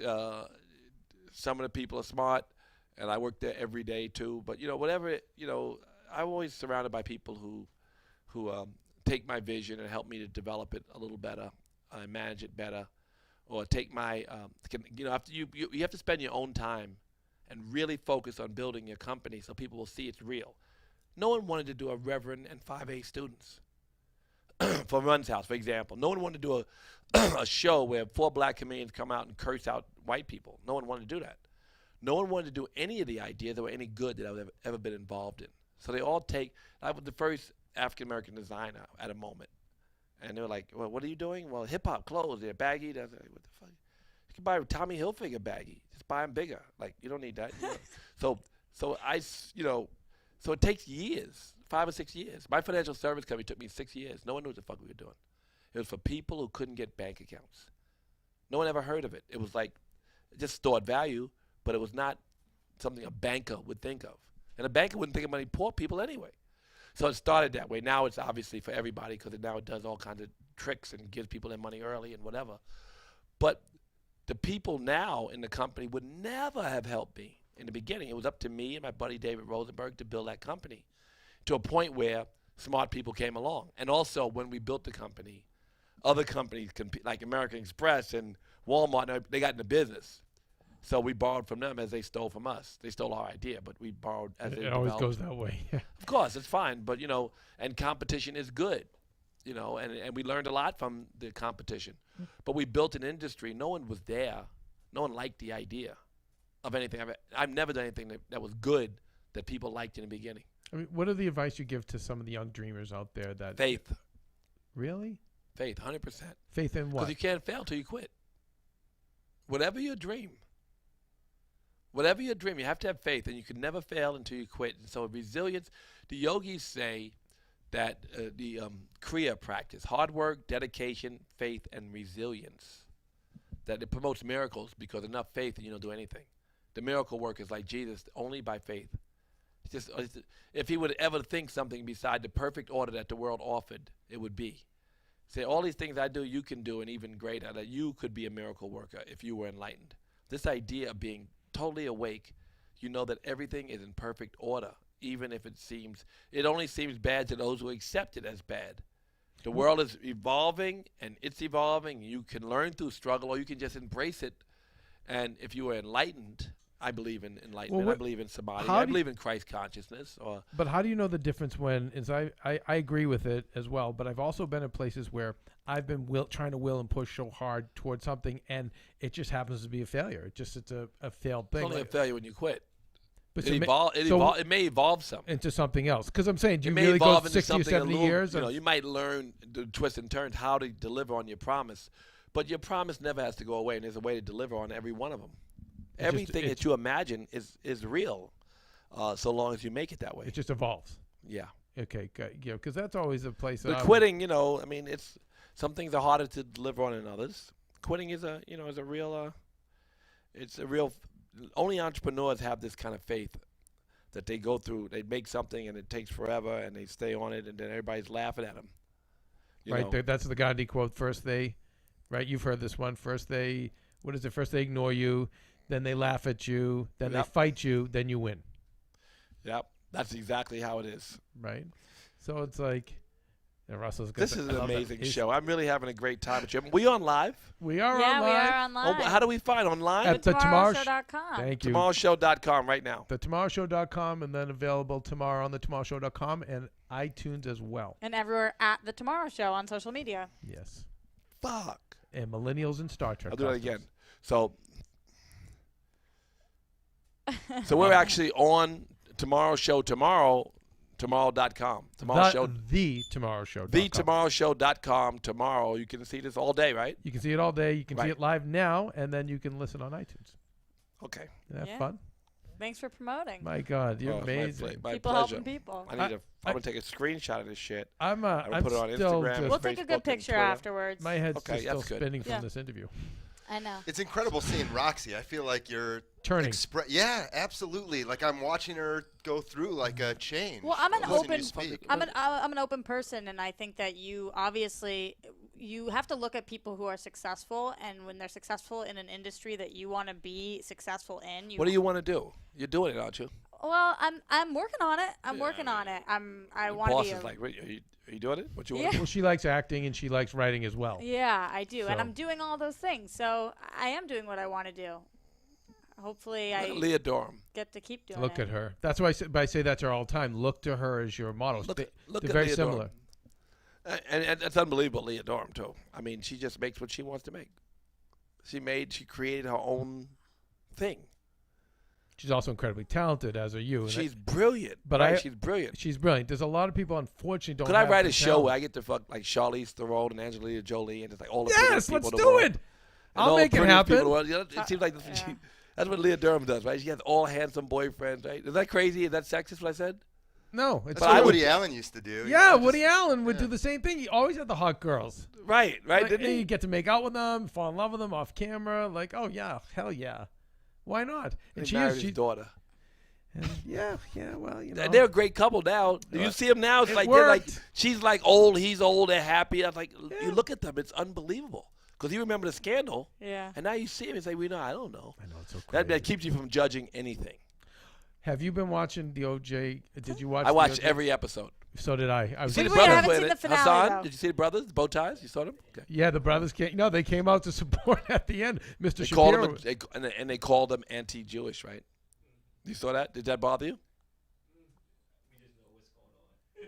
But was it were they anti-Semites? Those guys, the brothers in the bow ties? No, they It weren't. was You only love Jews? Shapiro No, said no. that it was that. It was Robert. Allegedly, by the way, Robert Shapiro said that at the moment. But did you? I don't know what they but- said. Do you but- think any of that stuff? It was, but you but know, it was- they look so. Have you seen the trials lately? They've been showing the real trials. Yeah. They look just alike. The just- actors at first I said he don't look like Johnny Cochran. You know, He I does. knew Johnny Cochran, and then I look at Johnny Cochran. And I think, So tell me about Johnny Cochran only- we see in the series versus the real Johnny Cochran. he's the same fucker. Come Now that I look at him, on. I remember it's like, wow, he's really Johnny Cochran. And he's Steven Shapiro. These guys are real. They I did a know. great I job. know. Only person who's not who Shapiro. he is, but he did a good job. But he didn't look like OJ. Was Cuba. I said Yeah. that last night. He didn't look Yeah. like OJ. But other than that, you know, he did a good job. He was a great actor. But with Johnny Cochran, was he that concerned? Did he just want to win the case, or was he that concerned about? No, I think it the bigger became picture? to a lot of African Americans. I just want this nigga to get off. Fuck that. I'm Right. tired of white people, always and he's Yeah, a you black guys guy needed who to had win one. little You needed to win investment one. in the community. He had little he was not a leader. He didn't use his celebrity to help other people. This is OJ. He never did a thing to help the black community. In fact, he said something that turned my stomach. Once I got rich and became famous, I wasn't a nigga anymore. I mean, it's true that people probably said, oh, get in the front of the line, oh, be nice. But then again, he disconnected from the suffering of any people. By the way, his people, which is, for people, a lot of people, it's hurtful. But any people, he was not concerned with helping people. But it was his people that he said that about. Did you know him it as kind of well? made my stomach hurt. So I didn't care if he got off. In fact, he was guilty. I thought he was guilty. But everybody was so wrapped up in, and they had every right to understand the anger in the community as there is anger today, and it makes good sense. Now that we have iPhones, we see police brutality, right? We've always felt it. When I grew up in the hood, the cops are coming. Just get out of here. Well, he got drugs? No. You doing anything wrong? No. Let's get out of here. The cops are coming. Because they would treat you like shit. And that's always been the case for 400 years in this country. So now suddenly we have iPhones in a time when arguably it's the least racist it's ever been, right? Better, yeah. Right? It's better than it's been. But yet you see this treatment of people, and it's amazing to America who's never heard this story. So when that story came, blacks already knew how they perceived the police, that guy was familiar to them. Furman was familiar to them. And so it doesn't matter, it's 1 out of 8 billion fucking, DNA. We don't give a fuck. Let this black man off. And it was kind of, it's kind of like hurt people.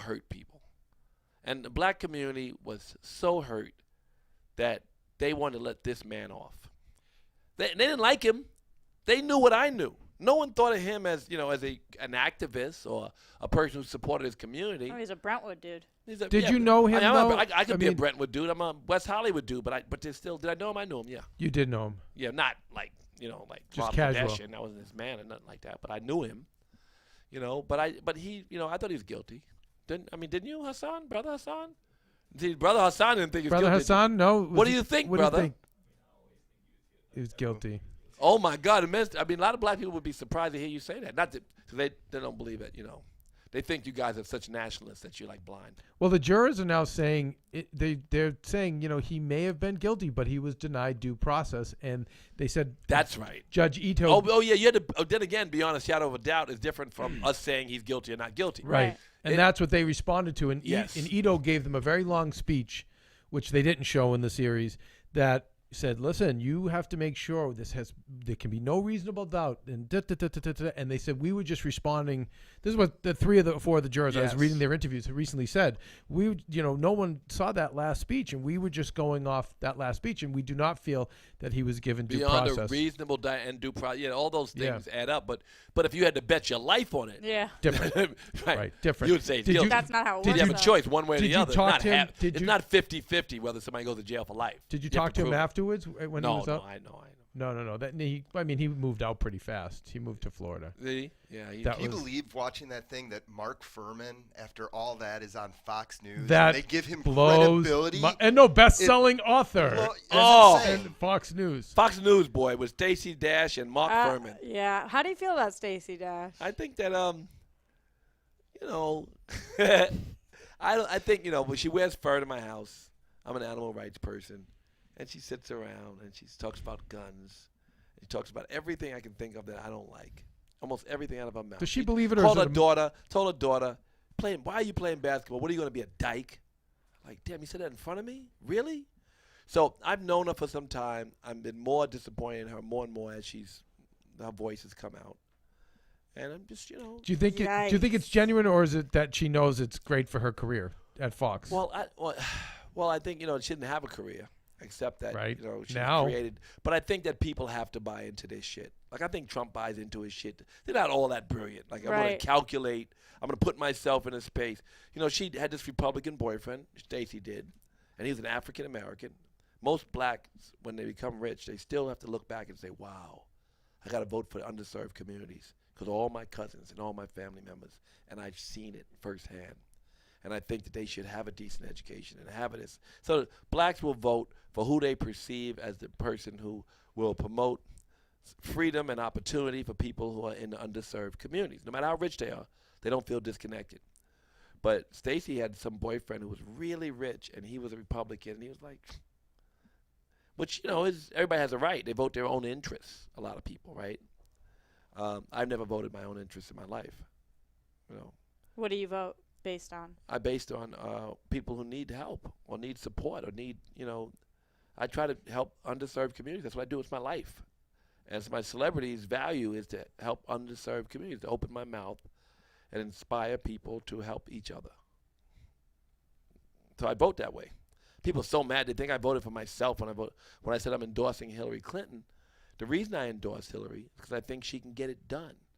Prison industrial complex, Obama's done a good thing. She's pledged to dismantle it, which where they pay everybody to put people in jail, to keep laws on the books that are not working.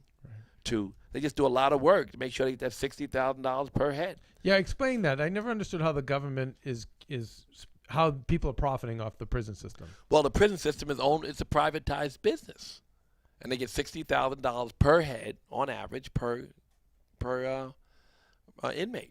$60,000. You can send somebody for college for that. So the people owning the prisons are getting that $60,000. That's right. So why is law enforcement incentivized to throw them in there? Because they're incentivized because the laws that we create and the lobbyists who spend the money in Washington keep laws on the books. 3 strikes, you're out. 25 years. A little bit of crack cocaine, 15 years. There's a guy in jail for 12 years for 2 joints.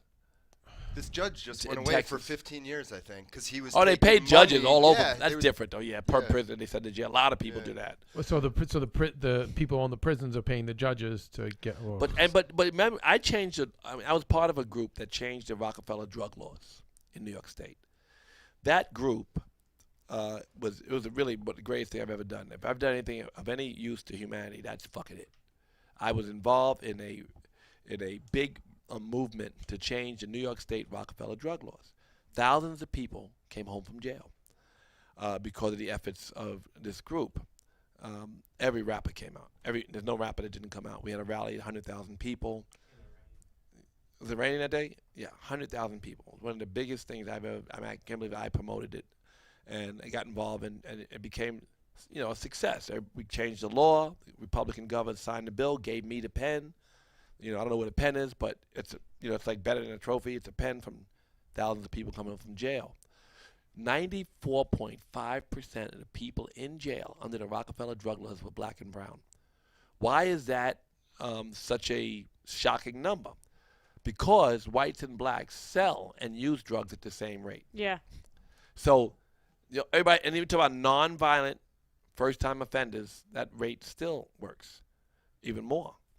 If you're white, you get arrested with a little cocaine, you're not going to jail. You got a problem, you might have to go to rehab, you have to meet some probation officer for a week or so, but you're not going to jail. But coming out of the hood, there's a lot of reasons why people got extended sentences. The difference between putting baking soda in your cocaine and having cocaine is it was a multiple of 500 times. Wait, if so you go to jail for 1 day, soda? they go to jail for 500 days. So it's reasonable to understand 500 times on average. If you had baking soda in your cocaine? Yeah, crack. Yeah. Crack has baking soda. Right. That's all it is. That's all it is baking soda in cocaine. That's unbelievable. So they put those laws on books, and and people have referred to it as the new Jim Crow. In other words, Jim Crow was, and they make a lot of money off these prisoners. They also have them working for way below minimum wage. So this is a really terrible situation that is a part of a profit machine. This country is unfortunately run by money. Your rights are, and their interest in protecting people. We always think the government is trying to do something good, that they're not corrupt. I mean, everybody in every society, even in Germany, thought, they're doing what's, they just don't know. You don't know what the government might do. If the FDA can tell you that milk does a body good, still today, in this country, milk does a body good, that's fucking horrible. That's the government telling you to poison yourself. And they're lying. They tell you it's a food group.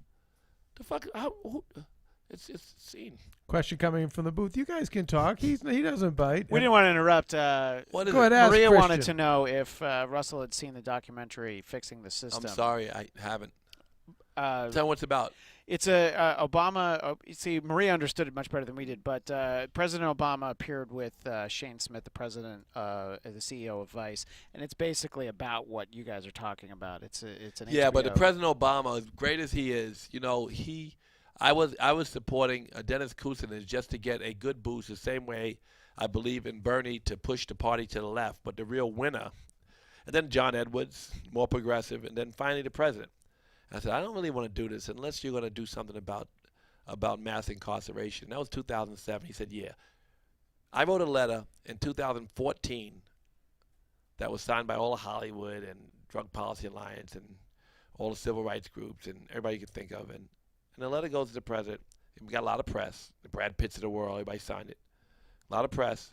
Then the I think it was Kim Kardashian, or was it Justin Bieber tweeted it. And it became so pop that the president actually signed this executive order changing the way they charge first-time offenders. The problem with that to me, and God bless him, the problem with that to me is he could have done that in 2008 when he walked in the White House first day. But he waited 6 more years. And what that meant to me was we missed a lot of valuable time. We obviously missed time when you think about the fact that he had Congress and Senate on his side. A lot of the ideas that the progressives cared about didn't get done when we lost Congress. Why do you wait? Why do you think? Making friends. He ain't make no friends. Them motherfuckers don't like him. No. So him making friends was not really. And he also had a lot of found that battles. out. Now he's really throwing elbows, trying to do the shit he could have done when he had the Senate and the Congress on his side. You must know him well. No, I wouldn't say well. I'm not really I went to the White House to take my kids to the Easter egg hunt. I didn't go to none of the parties. I don't really like to be friends with politicians. I like to be respectful and be supportive, because it's not like, oh, you were supporting Hillary because he's your friend. I gave her first fundraiser in New York. But I don't want to be friends. I want to see you help other people. you know, and I don't want to. I don't need to. I'm not. You know, I have no reason to be at the White House, or to be. You know, I went there to help him with the marketing. At one time, we had a meeting with a bunch of creative people when he was getting ready to run for the second term, and we couldn't do it at the White House because it was off. We had to do it outside the White House, but it was a marketing meeting. You know, and I did that. Little things like that I've done, and I went on the road for him. I broke my neck to get him elected 2 times, and I would do it again, you know, and I will probably do it for Senator Clinton or Secretary Clinton, you know, or Bernie Sanders wins. That's gonna be harder because they think it's easy that Bernie Sanders because he's independent because I don't know. Well, I think his progressive ideas. They're gonna spend so much money trying to kill his ass. Oh my God, Wall Street hates Bernie Sanders. The Jewish community, a great number of them feel he's not good for Israel. They don't like him. You know, a lot of powerful AIPAC, or a lot of powerful groups will come out against Bernie if he were to win the nomination. Right now, he looks good. Only people have this gut feeling. He's honest. He is. He cares about people. He does. He has a sweetheart. He does. But powerful interests don't like Bernie. Now, that's understandable. But if he were in office, say I don't take money. It's nice to say I don't take money, but there are 400 legislators who do. And you have to negotiate with them. And you have to understand it's a muddy system. And it's not going to be that easy to come in throwing elbows. I mean, if he walked in, he had the Congress and the Senate, he probably would not take his time. He's much more progressive than anybody who's gotten this far. And I love him. I'm to the left of him. But I just can't believe that he would get a lot done. And that's what I'm more concerned about. You mentioned Hillary before, and I wanted to get your opinion on a video that made news today. Oh, I think yeah. You guys have this Thanks, Roxy. in the booth, but with Bill? Yeah, this video with shit Bill. That he said. What did he say now? Did he apologize yet? No, let's play this clip for the audience out there and for you if you something else he did. Seen it. He didn't do anything else. You mentioned Thanks Hillary for the before, and I wanted to get All right, your pause. opinion on it. So this is the That's- Roxy, lay it out. So where are we at here, and who are we talking to? We're talking to the mayor of New York. That's de Blasio. I helped him get elected, and then he got in office, and he's a progressive guy who I don't want Bernie to get in office and do the same as him. He's not able to execute a lot of the stuff that we would like for him to execute. Yeah. You know, he promised the animal rights community all these stuff. It's a little simple shit. He should have just did it. You know, but he's also like beholden to so much power.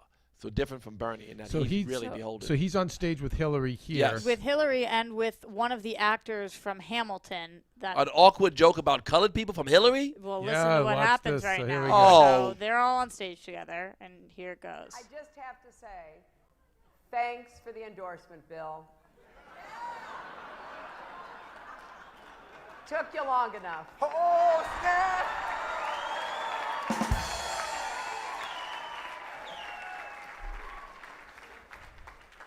Sorry, Hillary. I was running on CP time. That's not, I don't Oh, I love Hillary's face. Like, nigga, did you say that? Yeah. Ian just walked out of studio. Politician time. Cautious politician time is what she says. I've been there. What'd she say? Cautious politician time. Like, I'm not. She said she didn't buy into it. She's funny. I think it was a setup joke. Yeah. So it real looks like bad this was taste, all but- staged, you know, as a like a comedy bit, but it hasn't gone over well.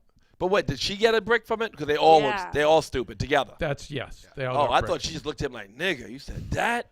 Like, Yeah. wow. No. Like, don't say that. No, I think she's just that was a good actress moment, but I think it was a skit that they planned. And No, but she acted like, I got it as if, I'm not buying into that shit. She looked at him like, oh. Well, He's what are they married s- to a black what- guy, well, what are black they woman, saying? he got black kids. He thinks he can get away with it. It was not good. That's not Do you good. think so? Roxy, did she? I'm not going to not vote for her because of that. But I think that, it was a little stupid.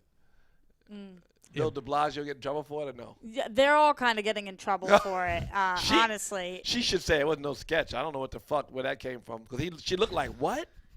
yeah. Didn't she look like, How I'm was not she buying it. responding, Roxy? I haven't heard anything from her yet. People have called the whole thing incredibly racist, and they said that it's because people say she's very uptight in certain ways, that she was trying to loosen up and show that she can be a little more fun, but this is backfiring because it's not the way to be fun. Christian, have you heard anything? What I've heard about it is sort of just covering it and reporting on it. I don't think Hillary's actually responded to it. And like Roxy's saying, if you watch the clip, it's clear she knew he was going to say it because she's like, don't worry, he means cautious politician time. So she's definitely participating in it. Cautious politician time, I mean. She's making a joke that's what CP means instead of colored people. That's what CP time means. That's what she was like, don't worry, to the actor who I believe that's I wouldn't the take actor my who plays vote from Hamilton. him for that. Yeah. But I would think that it was just not sensitive or smart. So just a lack of judgment. But they have some right, talk about politically correct. You got Donald Trump saying, forget politically correct. Forget it. Say whatever the fuck you want. I mean, I don't know. I'm certainly not comparing her to Donald Trump and saying that she should be as loose or make the mistakes that Donald Trump is making, or any of them, or say anything that kind of rivals it. But, in a world where we have these politicians on the right saying such horrible stuff, it's small. I can't, wow.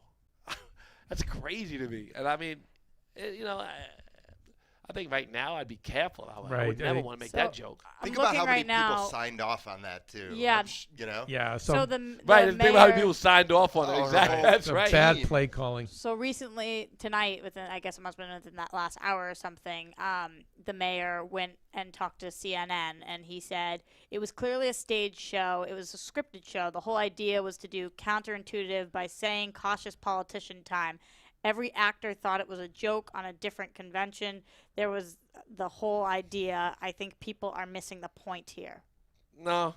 That's what he said. You know what? I just eat that. If it Bill de Blasio, say, you know what? My wife, everybody pushed me to do this dumb shit. They thought it was funny, too. I don't know. I checked with my wife. He said certainly no one intended to offend anyone. Well, that's true. That's the honest truth. They're both very, but he, even more so, his heart is very progressive. He's fought for black people his whole life, more so than even Hillary, for sure. And he made a mistake. They made a mistake. I'm probably one of the more liberal people in every way. Not only liberal, and I would, chalk it up to a stupid joke. Hillary didn't get away with that one, and she didn't need that now. Not now. Damn, right before the New York primary. Brother, are we okay? I want to go over here because What do you think, Brother Hassan? Brother Hassan, are we okay with this joke or what? Not He's a Bernie fan. You're Bernie. You're a Bernie guy? You're neutral. Mom neutral. likes What does that Bernie. mean? You're not going to vote? He says he's going to vote, but he By the way, Hillary, will the nation go out and support anybody? I mean, they never have publicly. They I never. think the minister likes Bernie Sanders the most. He said the nicest things about Bernie Sanders, which I think, he said that he has a good intention and a good heart. Doesn't believe he can get any of it done, but he doesn't really like Hillary very much, and he certainly doesn't like Trump. He said Trump will take America to hell. And then they try to make it like he just said that Trump doesn't take money, so that he liked seeing that. He likes seeing any candidate doesn't take money. But I think he said enough times good things about Bernie that I would say decipher from him that he probably is more into Bernie Sanders. But I told him I was supporting Hillary. He says, a lot of my friends are supporting Bernie Sanders. He mentioned Harry Belafonte, and he mentioned Danny Glover, and he mentioned, a lot of the rap Chuck D and people that he knew well. He says, but you support Hillary. He said, I would never lose a friend over their choice. They should vote their heart. He said, and he knew that I was voting for people and not for myself, and I believed I could get something done with Hillary. But, he's also said, Hillary Clinton misled. That was his opinion. Misled Barack Obama as Secretary of State to send him into Libya because, the minister is very good friends with Gaddafi, and he was good friends with, a bunch of the other 7 countries we've invaded. We haven't done a good job on foreign policy, have we? No. We fuck shit up all over the world. Not looking good. I don't know why people are mad. The fuck? We've really, really done horrible things. I mean, kings everywhere. There have been kings since before there was such a thing as this shit. Right. So there have been kings, and some have been better than others. Well, I look at it as I'm selfish about our guys. Think of all the kids that we've lost. Yeah, but I can't think of that when I think of 1 million Iraqis. I can't think of my. I got to think of my guys first. Just being honest with you, but we're saying the same. We're saying the same thing. When I know how many Iraqis we killed, or got killed because of it, no, I agree. or killed each other. The Shiites and the Sunnis, they used to look at each other. I don't care what they thought. Saddam was like, "You fuck around, don't you fuck around," and they wouldn't. He kept them all in line. He did. Yeah, he And, did. you know, that's how sometimes countries are run with an iron fist for a reason, and for good reason. Yeah, the people are different. They're not ready know- for. You can't just introduce our lifestyle into That's these right, other you can't say, cultures. ours is better. I think we made some choices that we shouldn't have. A lot of them. Iraq, I was complaining from the minute I was on CNN when they were boots of the soldiers were hitting the ground. Not CNN, I was on Good Morning America. And my buddy Bobby Thriver is a liberal guy. You know, he's Thriver, right? Comes From the family. Family of Yep, Kennedys. the Kennedys. One of my best friends in the world, right? Bobby called me and says, "I can't believe you went on that fucking show. Our troops' boots are on the ground." I said, "That's why I was on the show. Protesting our troops' boots being on the ground. And it's wrong." And it turned out, there was a moment when I said, "Oh, George Bush was right. Look how happy the people are." When they were bringing that statue down, it was a pride in America's choice. Great. I was wrong. I'm happy to find it out. And then we found out later that I was right, and we had no reason to be there. There's very few people who made that call that you made. You know, everyone was just so gun ho. Oh yeah, and so angry. But Bernie after- Sanders and Barack Obama too didn't, and they were right. So I think that's. So music, comedy, fashion, check, check, check. Politics in your future at all? Me? We've got people coming You know out what? of My mouth? Can you imagine me as a politician? Are you Yeah, kidding but me? that's the only thing I will say that is about Trump is I just would like to see the two-party system shattered. I'd love to see people like you. That's the problem is these professional politicians. I would love to see some just different people get in there. Well, Not, you know. I certainly have no desire to be. And I like supporting, and I like being myself. You know, you should see Obama denouncing Farrakhan like a little boy. Because at first they were saying in the documentary, that's why I know about. Because I was just watching the documentary. Because I'm gonna sell it to HBO and they're gonna promote it probably. You know, somebody will buy it. It's gonna be huge. So I'm looking at the documentary and there's all these edits, you know, about his life throughout his whole life. You know, it's mostly him on the violin, but it's also the edits. And he says, "Will you denounce Louis Farrakhan and Barack Obama as an African American from Chicago?" Right? He's like, right. He wouldn't denounce him because, you know, obviously, you know, he went to the march. Do you know him? You know, I don't want to have to bite my tongue. I don't want to have to change who I am. I don't want to, you know, what I say about animal factory farming and what I say about the American government and its choices, I say about Citizens United. I mean, who wants to vote for, you know, I mean, I'm disruptionist. Everything out of my mouth is disruptive, right? There's a system in place, and it needs disrupting. It's true, but one person can't do it. Who's the next Russell Simmons, do you think, coming up? I mean, you said you're close to 60. So who do you think, you know, that's in their 20s, 30s, 40s? Well, there's so many people. Look what Puffy's doing. Puffy's making more money than God. Well, but I don't. But again, when I think of you, I think of success. I don't think of money. I think of right. No, I mean, and I think of bigger too. and I think of bigger goals. So do you think it is Puffy that? I think Sean opened a charter school, and I'm really happy that he, you know, has invested some of his money in that. And I think that people, as they wake up, Beyonce is waking up. Kendrick Lamar comes out the box with insight and concern and compassion. So there's a lot of artists. J. Cole is compassionate. Imagine he has giant hits. So Beyonce waking up, saying things that you know people didn't expect. People who are compassionate, not only about their community, but about humanity, and who have power and big voices. You know, imagine if Kim Kardashian turned around tomorrow and started tweeting about the factory farming industry destroying the plant and poisoning people, or tweeting about, you know, the prison industrial complex destroying. You know, let me tell you, what I talk about, you guys don't really get. Let me just explain to you. The prison industrial complex took a church-going community, and church culture prevailed, and they turned it into a prison culture community. The rap records that sound so, really? Like you're shocked by what they're saying? The heroes in the community just came home from jail. Where you been, son? Up north. Damn, you got muscles. Yeah, you know what it is. That's stupidity from jail. These shell-toe sneakers my brother used to wear with no laces because you could hang yourself from jail. Jail culture took over our communities because they locked up innocent, diseased individuals, educated them in violent criminal behavior, and dumped them back in the hood without an opportunity to create anything new. And that became a mantra. So that's why it's such a horrible thing. It's not just, there's towns in America, there's a documentary about a town where every single African American went to jail for drugs. I mean, everybody wants to medicate. Shit's bad, you medicate. Right? You know, no one's afraid of drugs because they might go to jail. Not a soul that we know is afraid to get high because he might go to jail. Mm-hmm. Right? It's like, oh, I don't want to sniff that coke, I might go to jail. I agree. I don't want to smoke, I might not go. You know, nobody ever thought that. I don't want to smoke weed, I might go to jail. I didn't think that as a kid. I smoked all the weed in the plant. I sniffed all the coke in the plant. I learned to smoke heroin on the aluminum foil, chase the dragon. I learned to smoke a lot of angel dust. I did all that shit. None of the jail was part. I just didn't want to die. You know, eventually I was like, no, I don't want to die. I quit. You know, but that's why. It was my own health, and it was, you know, but it was never, you know, I was afraid I might go to jail. But you might. And if you're in that town, every single person went. Just like every single person in one town is obese. Don't you think I find there's such a dichotomy between the celebrities who don't care and the more vain, narcissistic, obnoxious they are, the more they're rewarded. And then we do have the here's some artists. boring shit I'm talking about right now.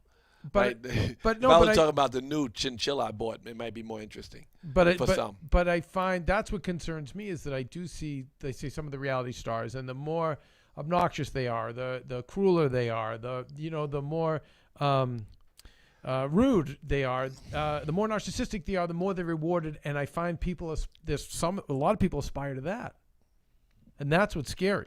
You know, but by the way, which is what's going on in the election. You know, it's not like we didn't have fashion. This scarf cost $800 or $2,000, and then the scarf on the corner, the guy who handmade this beautiful scarf, silk and linen and cotton, and he made this scarf, and it's $100. And you walk in, and this shit mass manufactured scarf is $2,000 or more or whatever. You know, I mean, you have this plastic Hermes bracelet, and it's whatever. There's bracelets on the corner with diamonds in them and made really nicely and handmade, and you know. So this is our sad, sick reality. That's why I moved my clothes and I made to pennies. I thought if I could, and I could sell cheaper and maybe, you know, it'll be fun, you know, and I'd give people stuff that they could wear to work and have a brand. I had a moment where, you know, I remember Fat Funk jeans were like $120. That was 20 years ago. That's a lot of money back then, right? Right. That's all I wore growing up. That's a lot of money. That's all I wore. Yeah, so that's a lot of money. I mean, so it's great that we have more artists that are coming up and taking. There are more. There are a lot more. I think it's a little bit cooler to be smart, to be thoughtful, to be compassionate. You know, it comes in cycles. Remember when Public Enemy came? They're the reason you had a Million Man March. They changed the culture. Kids took off their gold chains, put on their tribal, they put on all kind of red, black, and green medallions. Remember that period in hip-hop? Yeah, sure. Yeah. But that all happened. Public Enemy started talking about the community and suffering and crackheads and you know, you know, just all kinds of subject matter that was important to the community in a more thoughtful way. And it became a trend. And everybody made records like... Russell Simmons, this music coming in means we have to cut this off, but I'm like so blown away. The next Russell Simmons are the thousands of kids that are hearing you speak truth right now, and I think they're gonna aspire to the things you're saying. So Russell, give us a hit for the book, please, and then tell us where we find you. The book is The Happy Vegan. The Happy Vegan, and you can find me on Uncle Rush. You know, At all Uncle my new thing, which I'm having so much fun with, is my Snapchat. And that's still Uncle Rush? Snapchat is got to be the most fun new toy. Uncle Rush is everything. Is that what you were doing my before? My Snapchat is Uncle. Yeah, you're on my Snapchat. Uncle _Rush. But I'm really enjoying Snapchat. It's like the most fun shit. And your show was amazing. You have to follow Maria on Snapchat. I'll follow Maria on Snapchat, She has the best Snapchat. Oh, my God. This was so enlightening, so inspiring. And then we'll be back Thursday night, which will probably break all this down, right? We have to have our civilian response to all of this. Oh, yeah. Because I'm like What's blown a away. civilian response? Meaning like we're not as evolved as you. You know what I mean? So we have to I have to process all this. But Roxy is a very stubborn young lady, and you've moved her. You did. She's Roxy. tough. A little bit, guys. Roxy, okay, just Roxy, you cannot tell me that the buffalo wings at a vegetarian paradise are not good. Those are better. The buffalo wings. What are about better this? Than the What about the chili. kale Caesar salad with the glazed tofu, which tastes like pork or some shit? You don't like that? Have you had it? Okay, yeah. I eat there a lot because all my friends do the vegan shit. So, but you go to Veggie Grill and you don't like it? I don't like it that much. Well, the Gratitude Cafe, that's where I'm going to take her. That's a little too bland for her, though. Really? Yeah, we they need got some their taste spice. balance. Yeah, she I can't. do love that how shit. concerned You know, you go to Russell Vegan Simmons is. Glory. That's some ghetto shit. That's like they got. That's you know, you can go to a Chinese restaurant and have curry tofu and broccoli and spinach, or you can go to Taco Bell and have a bean How burrito about- with guacamole instead of cheese. When you open up your yoga studio, there's got to be some vegan options out front so I can snack on something. Yeah, they won't let me put food in there. I'm gonna have a juice Right, bar, Russell, have a dry will- bar for your hair. Russell, will you come back? Can we get you back there, too? Absolutely, I All right. enjoyed this. You I are enjoyed the hanging best. with you guys. You Thank guys, you so much. please Thank try you for to having me on the show, man. I had a lot of fun. Thank you. Thank you Try. for Let's coming. try to make it a better tomorrow.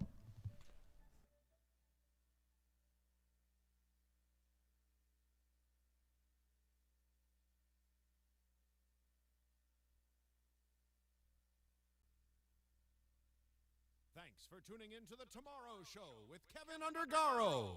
For guest bookings, questions, or comments, you can email us at info@thetomorrowshow.com. Be sure to follow us on social media and tell a friend about the show. I'm Sir Richard Wentworth, your voice of tomorrow, wishing you a better one.